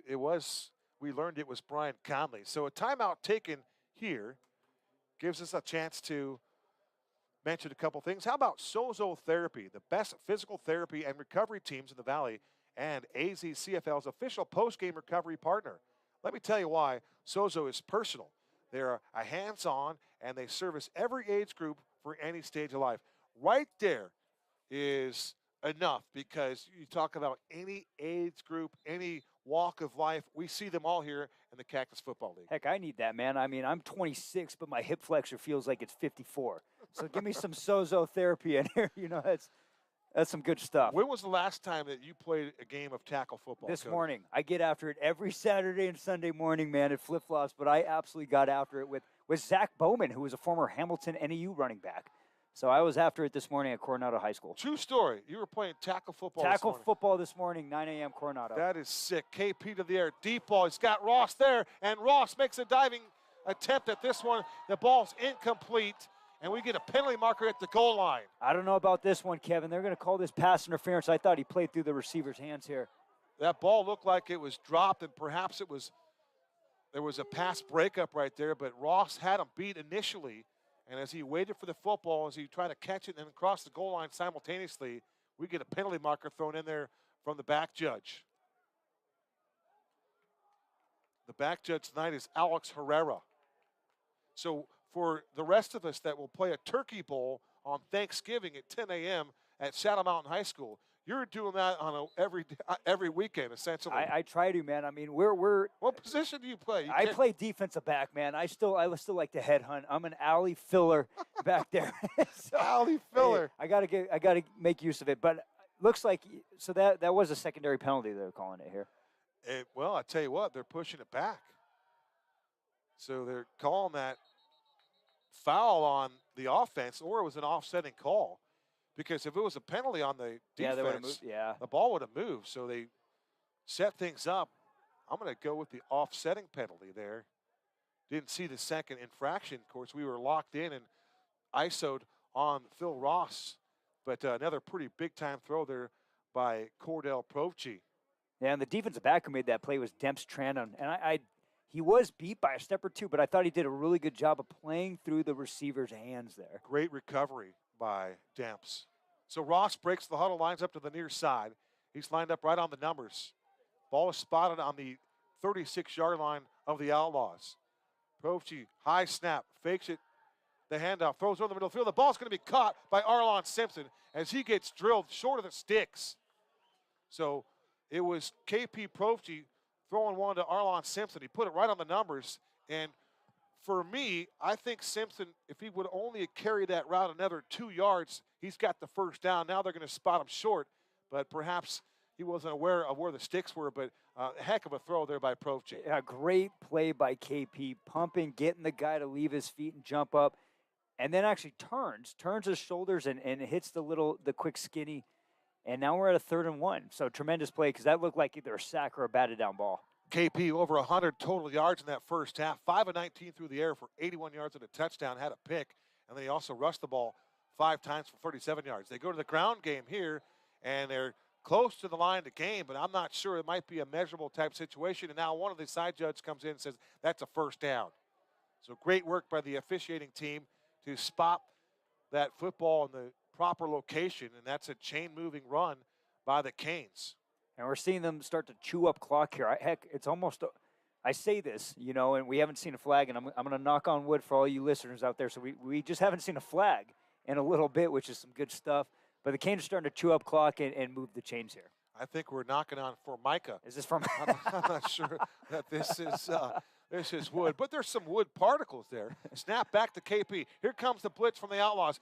KP's going to throw it on the run. He throws it behind the wide receiver, and the ball will fall incomplete. But you talk about some pressure coming from the outside by the Outlaws. It was Jaden Mash. We've mentioned his name on several accounts tonight. He was on the hunt for the quarterback, and he forced the issue there, Cody Cameron. Yeah, Jaden and Carl Manns, 2 guys on the defensive the side of the ball here for the Outlaws. Double starred because they were making plays all over there. I would have liked to see KP lead Phil Ross there a bit because he had some green grass. Yes, and he did. If he would have caught that rock, then I think he could have scooted up the right sideline for a touchdown. 2nd and 10 for the Outlaw 25-yard line. Simpson breaks the huddle, works to the left side of the field. Now he's going to line up with the numbers. Defending him on the cross, the shadow is that famous number 21 mystery defensive back. Shotgun formation, they're showing blitz. It's going to be a design run for Provci. He goes up the middle, and he takes a little shot by that young man we just mentioned again, Deuces. Jaden Mash right there in the middle of the field, put a little lick as he put that right shoulder into the quarterback, Provci. And yes, he picked up a couple of productive yards, but he paid the price. Oh, big time, and that's just a little midline read option there, especially when you're getting inside backers, outside backers, over pursuing. It fills up that A gap, but backside staying home, staying true, making the tackle, and we have a 3rd and long here. These guys that take shots all week long, and tonight here, They pay to play in this football league. It's remarkable. Respect the heck out of these players, man. This is legit. No question about it. 2 wide receivers to the left, 2 to the right. Here comes the pressure. Prochi's going to scramble. 30, 25, 20. He's on his horse. 10, 5, and he gets run down from behind as he takes it inside the green zone. Putting a charge into the quarterback for the Outlaws was Johnny Grant. And how about the hustle from Grant coming from the middle of the field to track down the very elusive KP Prochi. Big time play by Johnny Grant. Yeah, he saves a touchdown there, and, you know, who knows what happens inside the 5, but KP, once again, showing the dual threat ability, had close to 40 yards rushing in the first half, putting a couple guys on ice skates out there, picking up the first down. If they utilize that, especially in third down situations there, where he's able to escape the pocket, and those guys are not able to contain, and keep contained, it's going to be a long second half here for the Outlaws. That poses fits for Coach Seeley's club, no doubt about it. First and goal to go from the 4-yard line. Looks like a jumbo set. They run it up the middle to the tailback, Darnell Marshall. And it's interesting to see how they use these backs, both teams for that matter. There's not one true bell cow for any team, but they rotate multiple backs in there. 3 quarters are in the books here from Bellbank Park. We're watching the Arizona Cactus Football League game of the week between the Outlaws and the Canes. We're going to take a quick break. 4th quarter action straight ahead.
Welcome back to Bellbank Park. Kevin Derryberry alongside Cody Cameron.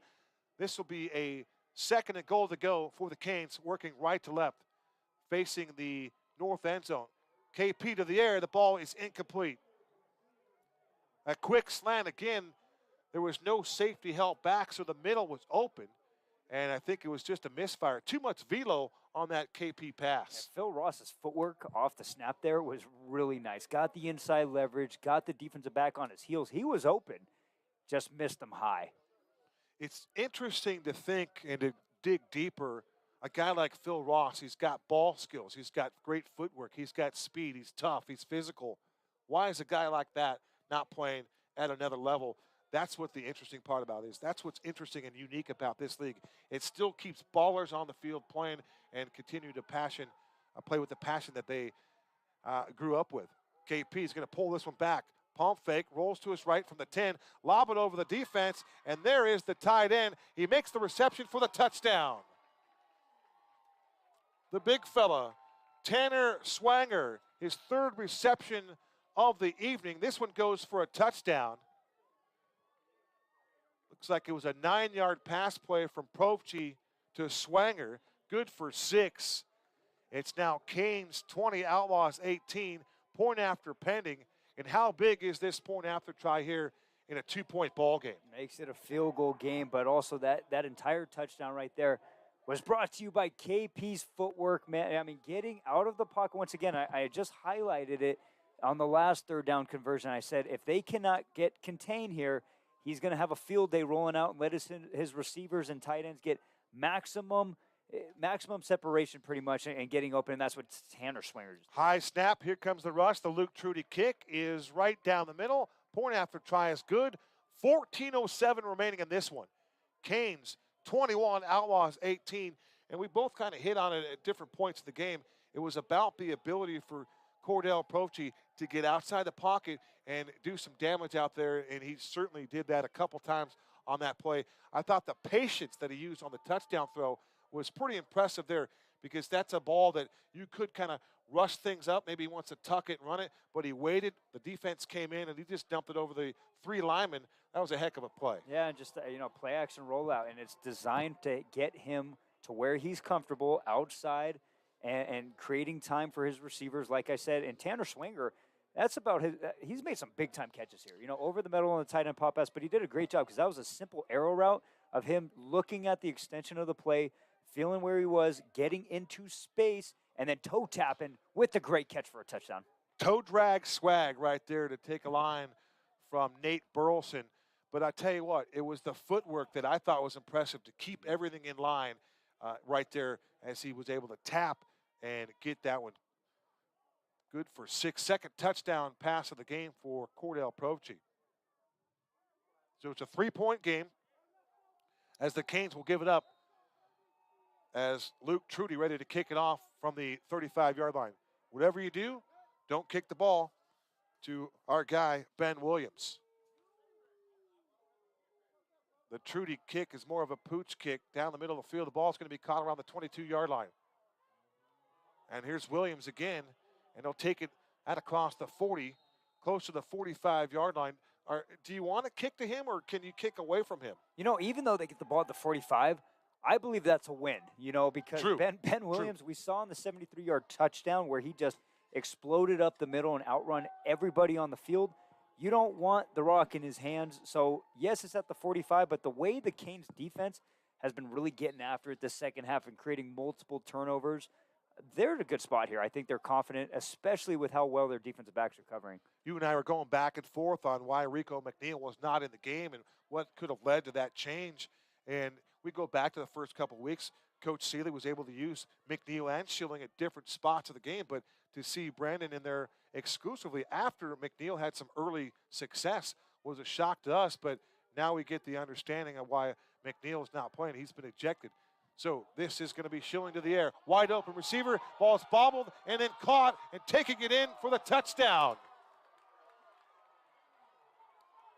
That is a 55-yard scoring pass from Brandon Schilling. On the receiving end of that one was Sure McMillan. So McMillan hauls that one in.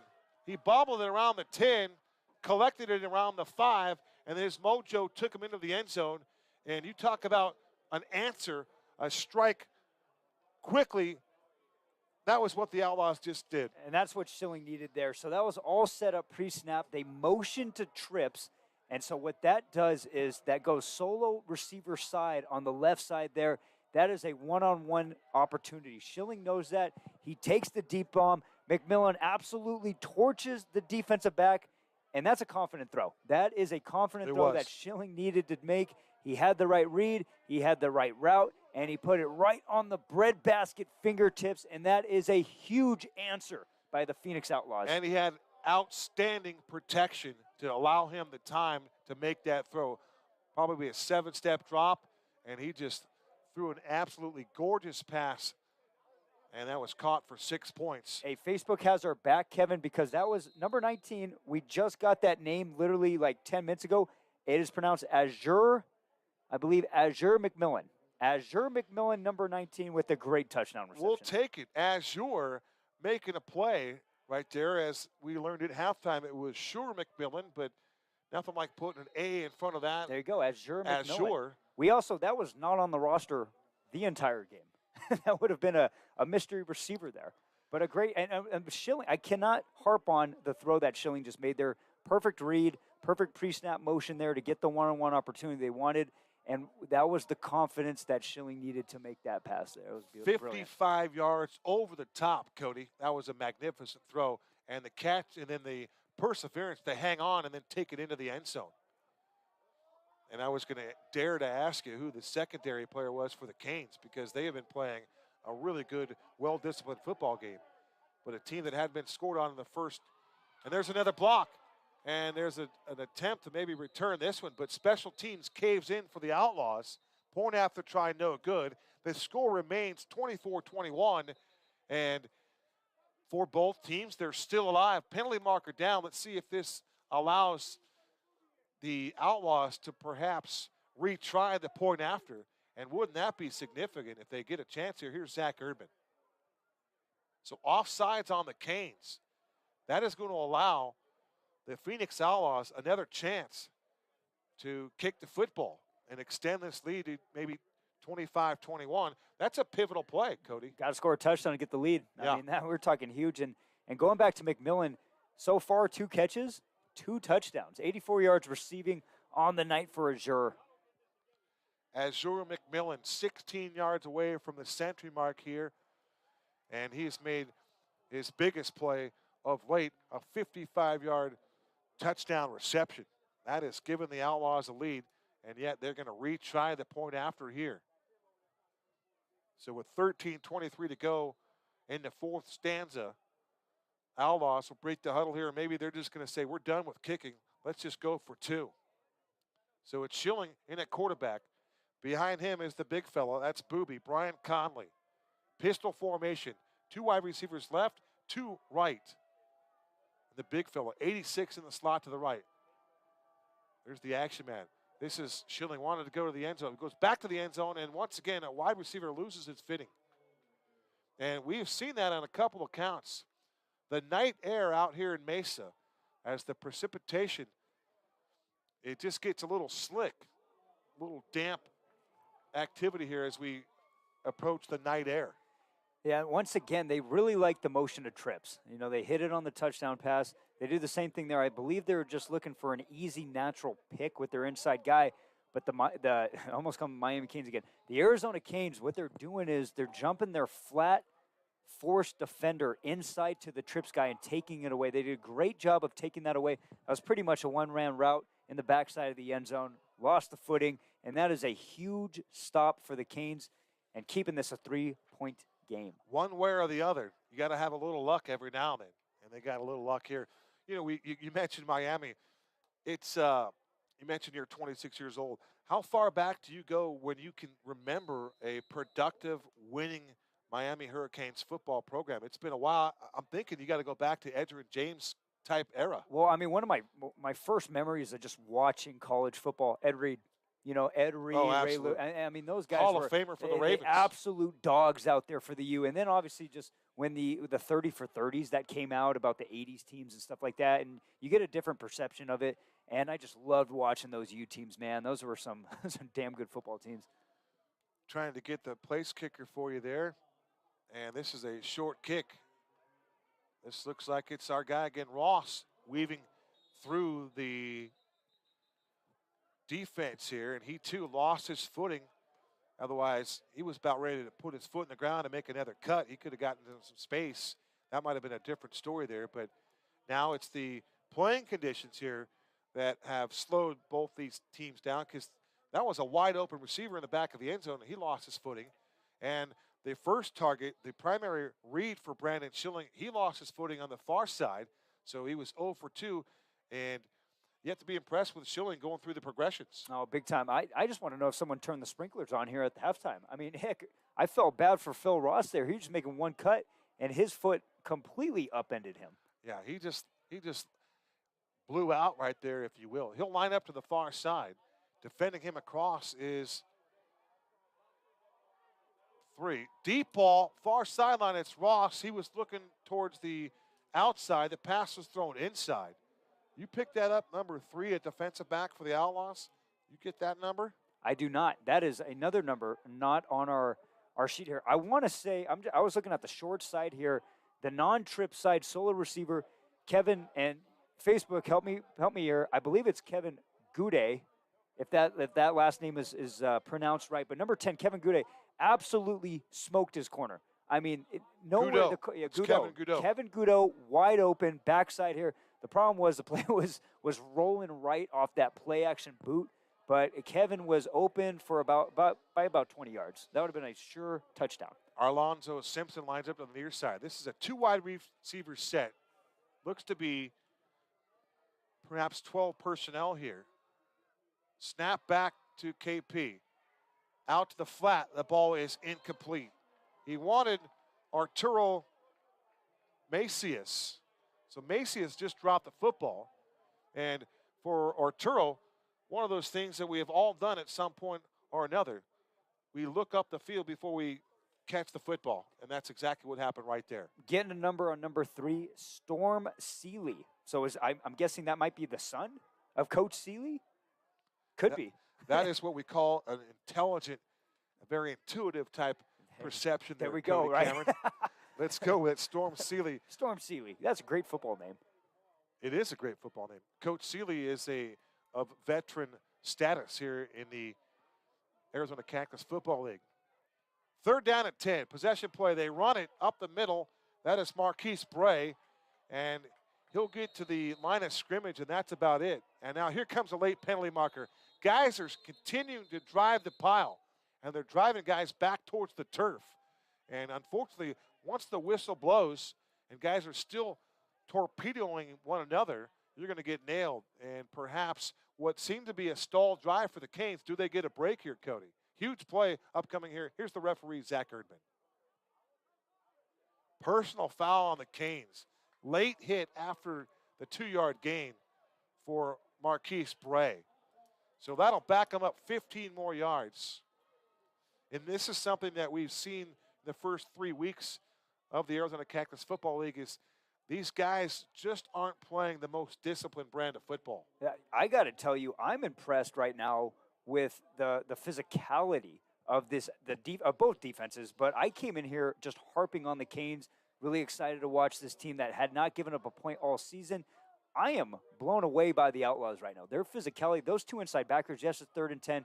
Honestly, the first step's usually always up. They're not making, false reads at inside backer, but they were on that play in a heartbeat and great form tackles.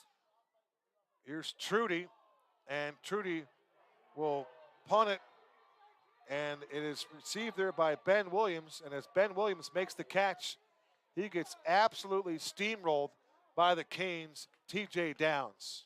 Now, he did not waive for fair catch, though, and he gave him an opportunity to catch the punt. Is this a bad call? He just made a bang-bang play from my point of view here. You'd love to see it again, but in real time, there was 2 points that you made, and that was, one, that he appeared to give him time to make the catch. There was no fair catch signal indicated. I think that was a tough call. I agree 100%. That's a tough call. I think it's a bang-bang play, and I give it to TJ Downs, man. He made the tackle. He's coming in there like a torpedo, not stopping. So they'll mark off the penalty. Outlaws will get a short field to work with. The Outlaws are up by 3, 24-21. They have come all the way back, and it's been and now we got an ejection. Now they're getting TJ. Yeah. So Downs is going to get run. That'll be the second ejection of this ball game. We caught that one, and now Downs is throwing his equipment, perhaps doing his best Antonio Brown impersonation. All we needed is Downs to lose the shirt and walk around without a shirt on, and then he would be just like Antonio Brown in this case. It's just tough, though, man, because I understand his frustration right now. Like I said, I mean, it is a bang-bang play. It is a close ball game, 24-21. You fly down the field on special teams and make a good tackle. Like, that was a good tackle, and it's just unfortunate here. But what it is creating is probably the second or third time we've seen this game. Kevin, another that's 30-yard penalty. 30 to 40-yard penalty, man. I mean, that field position goes from that tackle was at the 40 to now they're at the 15. So Downs starting to lift the shirt now. You can see the fact that a little midriff there for Downs. But I tell you what, one thing that I will accept an aggressive penalty. I'm sorry, they're saying this is Joseph Parker. Is that not number 8 we're seeing down there? I don't even see a Joseph Parker. For not the to Canes, cut you off. For the Canes, we've got number 8 as TJ Downs. And this is a running play here. And running with the football was Kai Harris. So Harris running to his left with some room and running with a little power right there as he takes this one inside the green zone. This will be a 1st and goal to go for the Outlaws as they have roared all the way back in this contest. Now they've taken the lead here, and they are trying to add to this lead. This feels like Ben Williams time. Does this not feel like Ben Williams time here? It does, and they're doing all this with the backup quarterback in Brandon Schilling. And they're picking apart the Canes defense now. Play fake for Schilling. He's under duress. Pump fakes once, throws again. The ball's going to be caught for the touchdown. Double fouls come up here. This might be a legal man downfield. It looked like Big 77 for the Outlaws was halfway in the end zone. Let's see if that's the penalty here. It does, like I said, it does look like a legal man downfield. I believe that William Craglow made the catch. And what's interesting is that we can hear a few of the fans down below us, and they are just absolutely lighting up this officiating crew.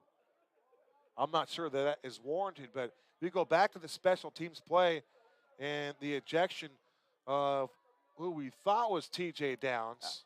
I still think, number 8 on our roster is T.J. Downs, and that is clearly number 8 on the sideline. Right. Hey, how about Schilling? Making another tremendous play, though, keeping the play alive with his feet. Absolutely. Just like KP did. Unfortunately, it was a legal man downfield. And he had to fight off 2 rushers that were in his grill and still made a play. So they'll go back to we'll put it on the 8-yard line. 1st and goal from the 8. Snap back. They run it to Williams, and Williams is going to be thrown down. Tremendous tackle for a loss by the Canes, Matt Williams. The outside linebacker getting into the backfield and once again, just disruptive. Matt Williams is a good player. As a couple times we have called his name as he is tackling Ben Williams, but he sheds off a block, just elusive out there at the outside backer position, not letting himself get blocked. Good leverage and a good tackle for loss. If the Canes got to get a huge stop here. We're down to 8 minutes left in this ball game. If they can hold them to a field goal, they have some life. This is pivotal on this 3rd down and goal play. Ball spotted on the 10-yard line. What does Coach Seeley have in his playbook here for a 3rd and goal from the 10? Inside 8 to go. Our guy, Ashur McMillan, lines up just inside the numbers, and here comes Zach Urban with another penalty marker. It's the timing of the fouls, too, Cody, that's interesting. This might be too many men on the field. Instead, it's going to be an illegal substitution against the Outlaws. So we've mentioned it a couple times. Self-infliction here has been a real thorn in the side for both squads. You had 1st and goal at about the 4, and now your 2nd and goal at the 15, shooting yourself in the foot here. But Brandon Schilling, tremendous second half here for the backup quarterback for the Outlaws to see if he's got a little bit more magic here with 7:30 to go. As a 55-yard touchdown in this second half to Ashur McMillan, and that gave them the lead. 24-21, 7:20 to go. 3rd and goal to go from the 15-yard line. Canes showing blitz. Here comes the rush. Schilling to the outside. He has a man open, and Ashur dropped the football right at the front pylon. Boy, another good throw there by the quarterback, Brandon Schilling. Put the ball where only the wide receiver could make a play on it, and that was the sure-handed Ashur McMillan. And unfortunately, in this case, he dropped the football and he dropped the touchdown pass at the same time. Timing route on a one-on-one concept. Once again, they go long side of the field in that one-on-one. A quick comeback, quick out right at that pylon. Couldn't place that pass any better.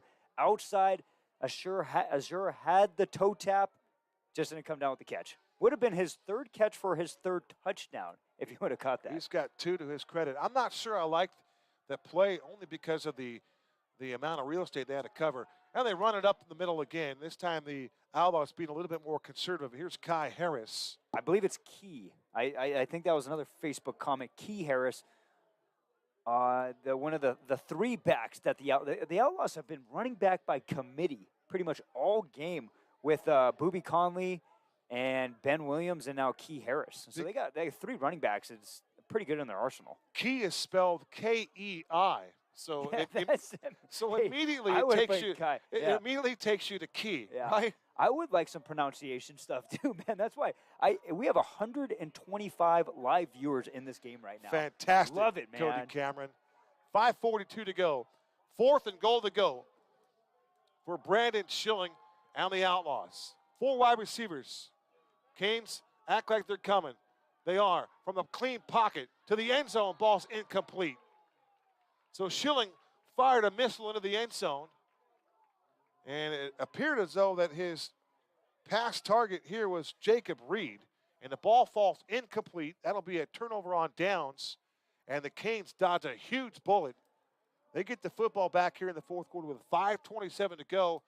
And you look at their playmaking ability. They've got the weapons to move the football down the football field and take the lead, or at least put themselves in position for a game-tying field goal. Yeah, defense did a great job of just giving them a chance here, Kevin, because the Outlaws score a touchdown here. It's a 2-possession game. Interesting to note, they did not elect to go for a field goal. They have struggled in that department, obviously, so maybe, just your odds are better throwing it up into the end zone there. This is where Coach Seeley has an advantage over us here in the broadcast booth, as he knows what's going on. That special teams has been a real challenge tonight. They elected to go for the 6 points versus the 3 that's been a disaster. And the ball thrown over the middle of the field in an ill-timed route right there. Again, it looked like it was Arlonzo. I'm sure they call him Arlon there in the huddle, but Arlonzo Simpson, had he got that ball in stride, that would have been 6 points in a hurry. Honestly, a good read by KP, because here, short side, their 3-by-1 set, that short side corner sat in a cloud coverage. He was on a flat coverage. Receiver blew past him. Safety was late getting over to the top. Just didn't communicate, wasn't the right on the timing. Phil Ross lines up to the outside, right on the numbers. 3 wide receivers to the wide side. 4 wide receivers set now for KP. Snap back, play fake. They run a wide receiver screen. They go back to Arlonzo, and the ball is incomplete. Picking it up and taking it into the end zone for good measure was Jaden Mash. Man, they had one heck of a kick-out block there on that rocket screen. I think that's 52, Christopher Betancourt, coming off on that rocket and just unloading on the corner for the Outlaws. Just a drop pass, man. And now we have 3rd and 10. And the interesting thing about this league, we talked about this at half, clock's still running. It is running on that incomplete pass with about 3:40 left here to go. Time becoming a major essence here for the Canes. They're undefeated at 2-0. Snap back. KP wants to throw the football. Winds up, throws, middle of the field. The ball's going to be caught. Heading towards the numbers, towards the boundary. Ball is caught by the Canes. Is that Joseph Parker? Is that 0? So have we ruled out TJ Downs? I don't know. This is where I need 128 of you in Facebook to let us know, because on our roster we have 8 as TJ Downs, and he was ejected. If that was 0, that was Joseph Parker. We've seen that deep out, and that's a great timing route, especially on 3rd and 10. And KP's been able to hit that on the mark. That was a heck of a throw, Cody. That was an absolute dime to, we'll go with Parker Jr. for good measure.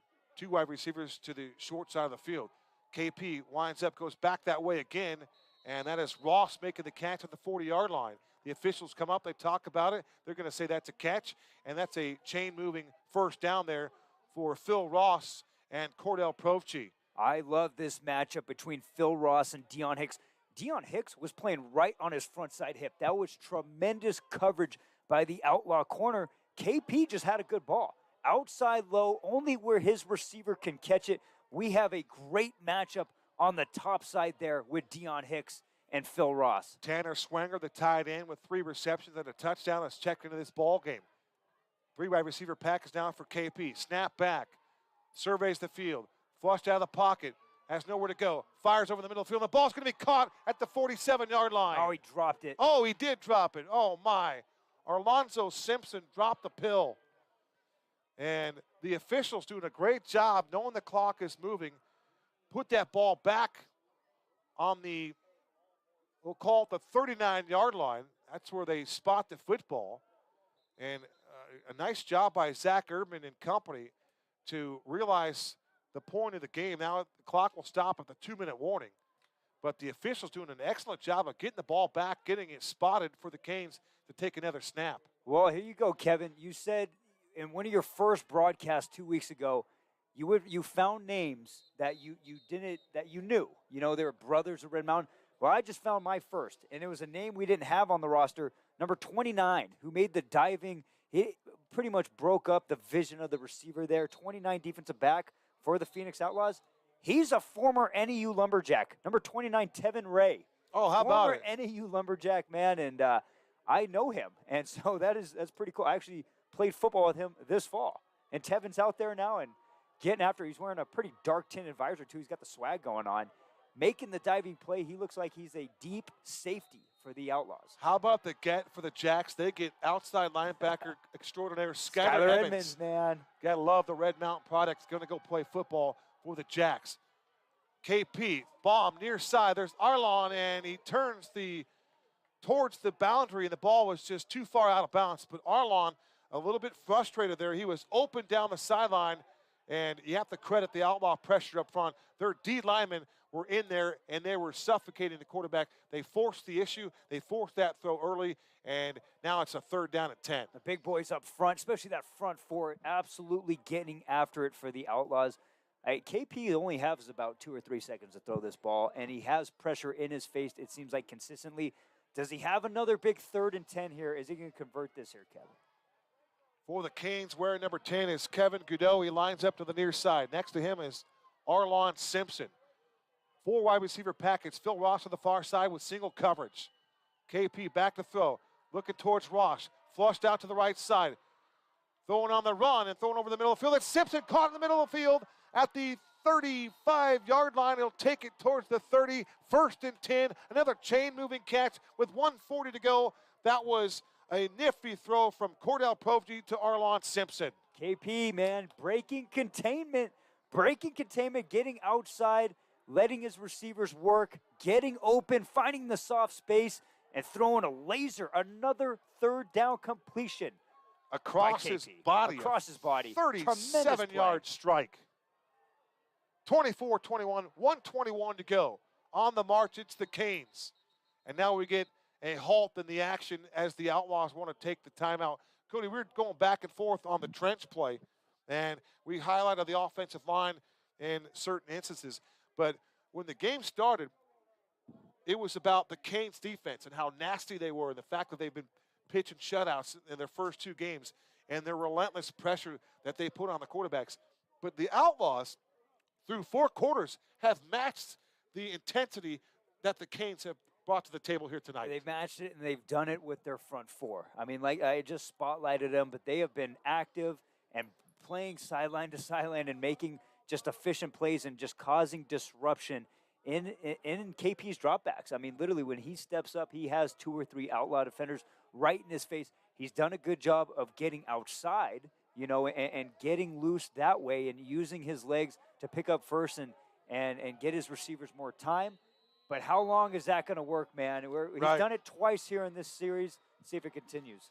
Another 4 wide receiver package, 3 to the near side of the field. Arlon Simpson is there. They fake a screen to him. Now KP's going to run it to the 30, 25, down the sideline, 20, cuts it back in and slides to a halt around the 17-yard line.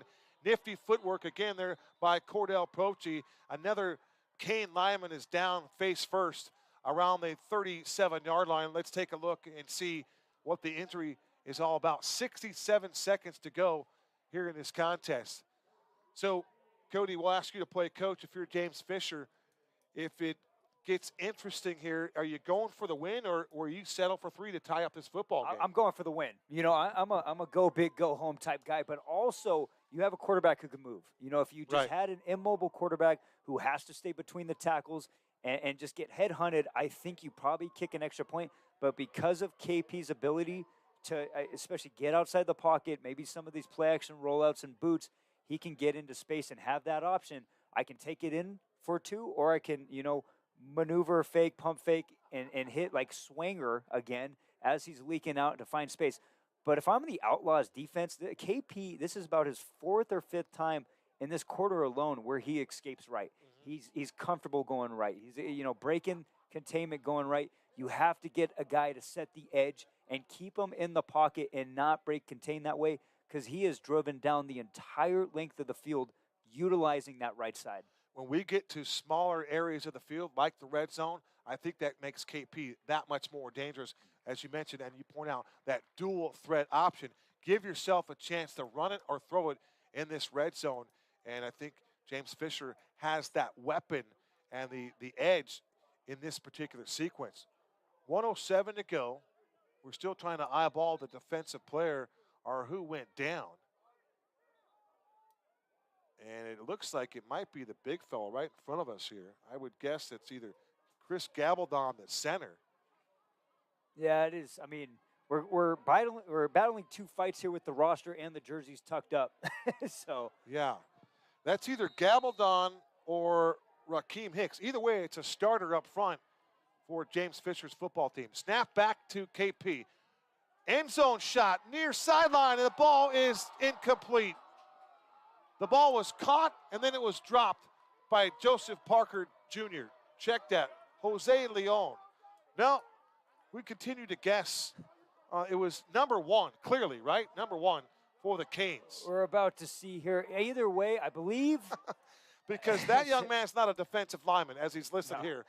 I think that's 0. I think that's Parker. Either way, okay, we'll go with Parker. Either way, KP dropped a dime. That's an absolute dime. Perfect read. Unfortunately dropped here. That might have been the game winner there. That was Joseph Parker That's JoJo. Jr. That is JoJo Parker there. He made the catch and then rolled over and lost it. Tough break right there, but as you mentioned, fantastic throw from Profchi. Cordell Profchi, single set. That is Marquise Bray. It is going to be KP on the run to the 10. Makes a move, breaks a tackle to the 5. He lost his helmet as he takes the ball inside the 4-yard line. So you talk about the intentional fortitude of Cordell Profchi, showing you his moxie and his toughness as the Canes now starting to rev up the engine here, feeling it just a little bit with 50 seconds to go. They believe they've got what it takes to punch it in and win this football game. And where'd he go? He went right side. Just a quick little RPO and just read option there. And he gets to the right side, makes the outside defender who has the force to bite in. He jabs with that foot, cuts outside, and a huge gain plus an extra, it looks like personal foul face mask. Very interesting to watch the fans here down below us. There are some passionate fans they're getting here. After it, man. I love it. We have 136 viewers on the live stream. The comment section is blowing up. We got fans fighting right under us. I love this, Kevin. Let's go. This is outstanding. Like you said, there's many cases where I'm with you. I want to get down to the 3 tech. I want to start mowing some people over. And I got a defensive back by trade as my broadcast partner. We're having a great time here. 50 seconds to go. On the 4-yard line, the Canes are knocking on the door. And it'll be Ross to the outside. Arlonzo Simpson to the near side. Tight package, tight to the set here. The lone back is Marquise Bray. Out of the pistol, it's Bray with a handoff up the middle, and he's going to be grabbed at the point of contact around the 4-yard line, and that's going to be it. Big number 77 for the Outlaws in there. A disruptive force, that's Tariq Dubois. And, boy, he plays big. How about double sevens in there? Both sides of the football for Dubois, but that time he got lower than the offensive lineman. And number 90, Carl Manns. Stud. That's all. Literally, all I could say. I've called his name about 4 or 5 times. Carl with a great play tackle for loss. Now we're in an interesting here. 2nd and goal, 33 seconds. We have no idea who has timeouts either. That is not on the board. I think they might have one left. Is that? What I have noticed about the board is that they don't even have the yard line indicator on the scoreboard, which is kind of nice to have. You can cheat that way, but you know, it's all about the spot for us and the vantage point. But it looks like they have, I believe the Canes do have one timeout, so it's pretty much a 3 down if they want to kick a field goal. Like I said, I'm going for it here, though. You're inside the 5-yard line, but I really feel like the Outlaws have outplayed the Canes this second half. I agree. And pretty much the whole game, but it goes back to the special teams errors. I mean, the 2 missed extra points, 1 taken back for 2 points, and then major the muff blunders. punts, huge blunders. They could be up here by 2 scores if those did not happen. They put the ball down right in the middle of the hash marks on the 4-yard line. Again, the deep back is Marquise Bray. 2 wide receivers to the near side, 2 to the far side. This is going to be KP. And he's going to run to the near side to the 5. And he's going to dive towards the 1. He dropped the football, recovers it at the 1-yard line. Down at the 1. So 25 seconds to go. As the clock goes, and we do have a timeout. And you can see head coach James Fisher running from the 25-yard line all the way to the goal line in a mad dash, an absolute sprint for the Canes coach to call timeout with 23 seconds to go. Well, see, now when you huddle as a group here, you have 2 plays. Because if you get stopped short, you're on the ball. And here you ask the question, well, do you go for the field goal? Well, now if you get tackled inbounds, you don't have a chance to bring that whole unit out. So no matter what you're going for on 4, but do you pass here? Do you give your option to the quarterback for a play-action pass here, or you go right up the A-gap at the 1, or are we going read option? So I think there's 3 potential plays you're going to have here. I would put this ball in the hands of your quarterback, Agreed. KP, and let him go out. Maybe you have a run-pass option with it, but let him get into space and make the play. It was interesting because this time he rolled to the near side. He's been going right almost exclusively, and that is something that we asked for back in the second quarter, and boy, has KP delivered the rest of this game. He's gone that way quite a bit. So I'm with you, Cody. I'm going to go RPO here. I'm going to give the Canes their best chance to throw it or run it in. If the Outlaw defense rises to the occasion and stop them short with time left on the clock, that is a benefit to the Outlaws, but I think you've got to put the ball in the hands of your playmaker, Cordell Provci. And they're going 2-by-2 here. I guess they're actually bracketing the short side here. Here we go. Under center now is KP. Does he sneak it? Long count. They're waiting for a mistake. He takes the snap. He's trying to get to the goal line. Does he get in? He does. It's a touchdown. KP Provci, the quarterback with a quarterback sneak with 20 seconds to go, punches it in. And he's accounted for 3 touchdowns tonight. 2 passing, 1 rushing, and you can see head coach James Fisher is absolutely fired up. You don't think these guys want to win this football game, Cody? Well, they're playing for a lot on the line here in just week number 3. But that passion that we talk about looms large here in this one. KP put the entire team on his back in that drive. Clutch after clutch, 3rd down conversions, picking up multiple yards with his footwork there. And I agree. Let him control the rock, put the team on his back. Quarterback sneak, delayed quarterback sneak, not a first sound quarterback sneak. They waited there. They were patient, and he found the open gap and punched it in for 6 for the Canes. Outstanding line play. High snap. The Trudy kick is up, and it is good. 20 seconds to go. It's 28-24. As the Canes have fought their way back, they come from behind. They plunge it in on the touchdown. And how about the gutsy call by James Fisher? The execution was fantastic. I thought the pause at the line of scrimmage just held the Outlaw defense in position long enough for him to snap it and to get it in the end zone, break that plane of the goal line for 6 points. And it wasn't like he just punched it up right behind the center of the A-gap. He actually paused and then broke left, found the open gap, put the ball over the line. And like I said, you just let your playmakers make plays. KP made numerous 3rd down conversions. And 20 seconds left here for the Outlaws to make some magic happen. And credit the Arizona Cactus Football League official, the side judge, DJ June in this case, right there on the line to signal the touchdown. He saw the ball break the plane of the goal line, and he hustled in and put him up for the 6 points. Huge play there. 20 seconds to go for Brandon Schilling. Do they kick it? Do they dare kick it to Ben Williams here, Cody? There's absolutely no way you should kick it to Ben Williams. Anybody else, man, I'm kicking the ball. I mean, you're up by 4, so a field goal doesn't hurt you. Not too much about field position. I am squibbing it to the 2nd row at the 40. I'd even pooch it out of bounds. I just don't want Williams to return it. Let's see what Trudy does. Pooch near side, away from Williams. Ball's caught and then fumbled out of bounds, and that just seals the deal. So there will be no return. Trying to field that kick over his shoulder was John Lewis, and he put a hand on it, and as he tried to secure the football, it trickled down on shoulder pads and went out of bounds. Yeah, I mean, that's the best case scenario right there for the Canes. 1, Ben Williams doesn't return the kick, and 2, it goes out of bounds at the 22-yard line. And so now I believe the Outlaws have 2 timeouts, so you pretty much have 3 plays here, Kevin. And so you could throw to the middle of the field. Canes are going to go about 2 deep, and I'm talking 2 way deep safeties at the 50, but you can utilize the middle of the field here with those 2 timeouts. You sure can. One of those guys back deep for the Canes is Jake Reed, and he'll play free safety on the far side. And then you've got the young man wearing orange and green to the best with the orange tape on the ankles. He looks the part too.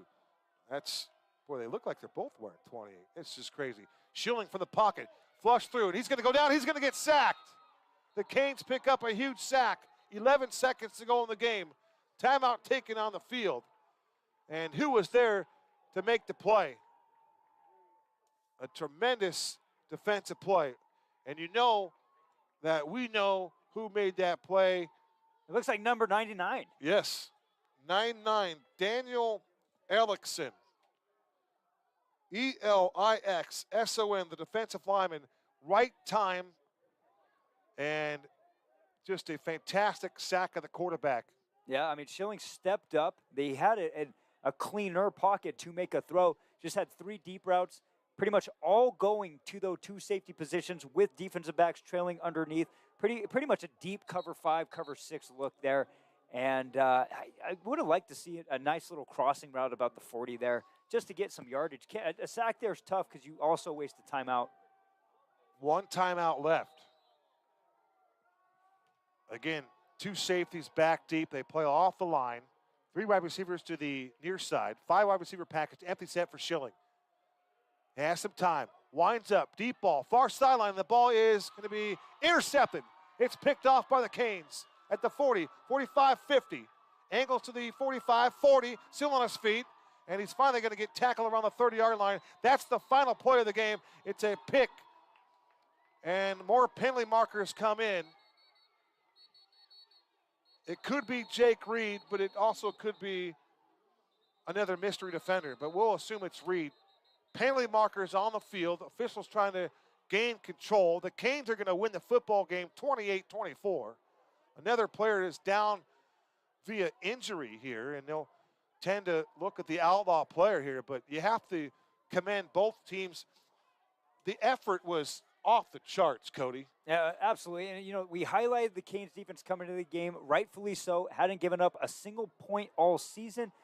Today, you know, they did break a bit, gave up 24 in the game. Some terrible field positions for them, though. I know a couple of times the Outlaws started within the 10, inside their own 10 going in. That's always tough as a defense.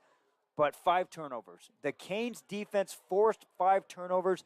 They were still that ferocious, nasty defense. They made the plays when they had to make them, Kevin, and that results into a 28-24 victory, and they remain undefeated in the early parts of this Cactus League season. James Fisher's club, again, they survive.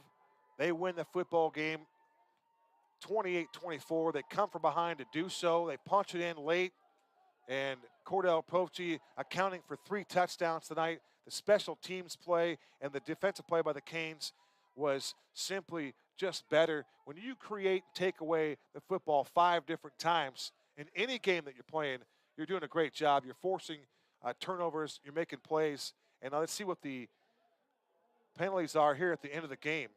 And that's why this officiating crew is one of the best in the business. These are NCAA officials, Cody. And that's something that the Arizona Cactus Football League does not short on in any way, shape, or form. These guys get paid. They get paid well, and they are some of the best officials here in the NCAA. I love this experience, man. I mean, the stadium's absolutely beautiful. The sponsors are great. The crowd was getting into it. 150-plus viewers at the end of that game out here, giving us, heck, they gave us some more accurate rosters than we have for some of these numbers. But you know what else I love, though, is, heck, the Outlaws, they're 1-2 now. This team gets after it, man. I love this defense. You got 3 running backs. I don't know all the team's dynamic here, but I would say they're one of the more deeper teams when it comes to running backs. Hopefully Rico can come back next week, get into a groove, too, at quarterback. He was, you know, the early exit for targeting. But that's a good team. Ben Williams, I would put him as one of the most explosive players in this league. Yeah. So you have a lot to work on here. Obviously not liking the 1-2 start, but you got a lot to build up. I love the point. The Phoenix Outlaws, they are the best 1-2 team in the Arizona Cactus Football League. That's a good football team that's lost twice already, and they're just trying to find their way. But as the ball bounces and as the dominoes fall the rest of the way, I look for the Outlaws to push for a playoff spot the rest of the way. Oh, 100%. I think they have shown that they can compete. You got to clean up the turnovers. The penalties and the turnovers. The penalties, yeah, you're not winning too many games turning over the ball 5 times. You clean that stuff up, you hold on to the rock, and you'll be just fine. You take a couple of those turnovers away, they might have won this game by 2 possessions. Sure. If 2 of those changed. But, hey, once again, credit to the Canes, man. They did exactly what they needed to do to get it done. You always have to separate after the handshakes, and some guys just fired up. Hey, competitive nature. Wanting to take shots. Yeah. But one note before we part ways here, Ashur McMillan, 2 touchdown receptions for him. In relief, Brandon Schilling played a pretty good football game. And he gave the Outlaws a chance to win late as they still try to separate both teams. This is something that you'll see quite a bit as these guys, they don't necessarily go to the respective locker rooms once the game's over. There are some high fives, some handshakes, some low fives, some hugs. And there's also a couple of shots taken verbally. And these guys, they continue to are running on high octane here, even when the game's over. Hey, letting it fly, man. Hey, Brandon Schilling, he did what he needed to do in the second half to win this ball game. He did. He actually threw that second touchdown pass. It was just reverted back for the illegal man downfield. If that does not happen, the Outlaws are up by 10. So everything the Canes did here, they probably run out of time. Because even if they say everything would have happened, they score, they're still down by 3. You got to get it onside and hit the Hail Mary. So I got to give big props to Brandon Schilling. He came into this ball game and balled out in the second half. He really did. No question about it. It goes final here at Bellbank Park at the Legacy Sports Complex. The Canes win it 28-24. They're 3-0. They remain undefeated. For the Outlaws and Coach Seeley, they are now 1-2. It's a darn good 1-2 football team. We've touched on the main topics. Special teams needs to be tidied up as well as the penalties, but both teams doing a fantastic job. So, with that being said, for our outstanding broadcast crew, for Mr. Volcone, for CK, and all of our outstanding crew, he's Cody Cameron. I'm Kevin Derryberry. Until next week, so long for now.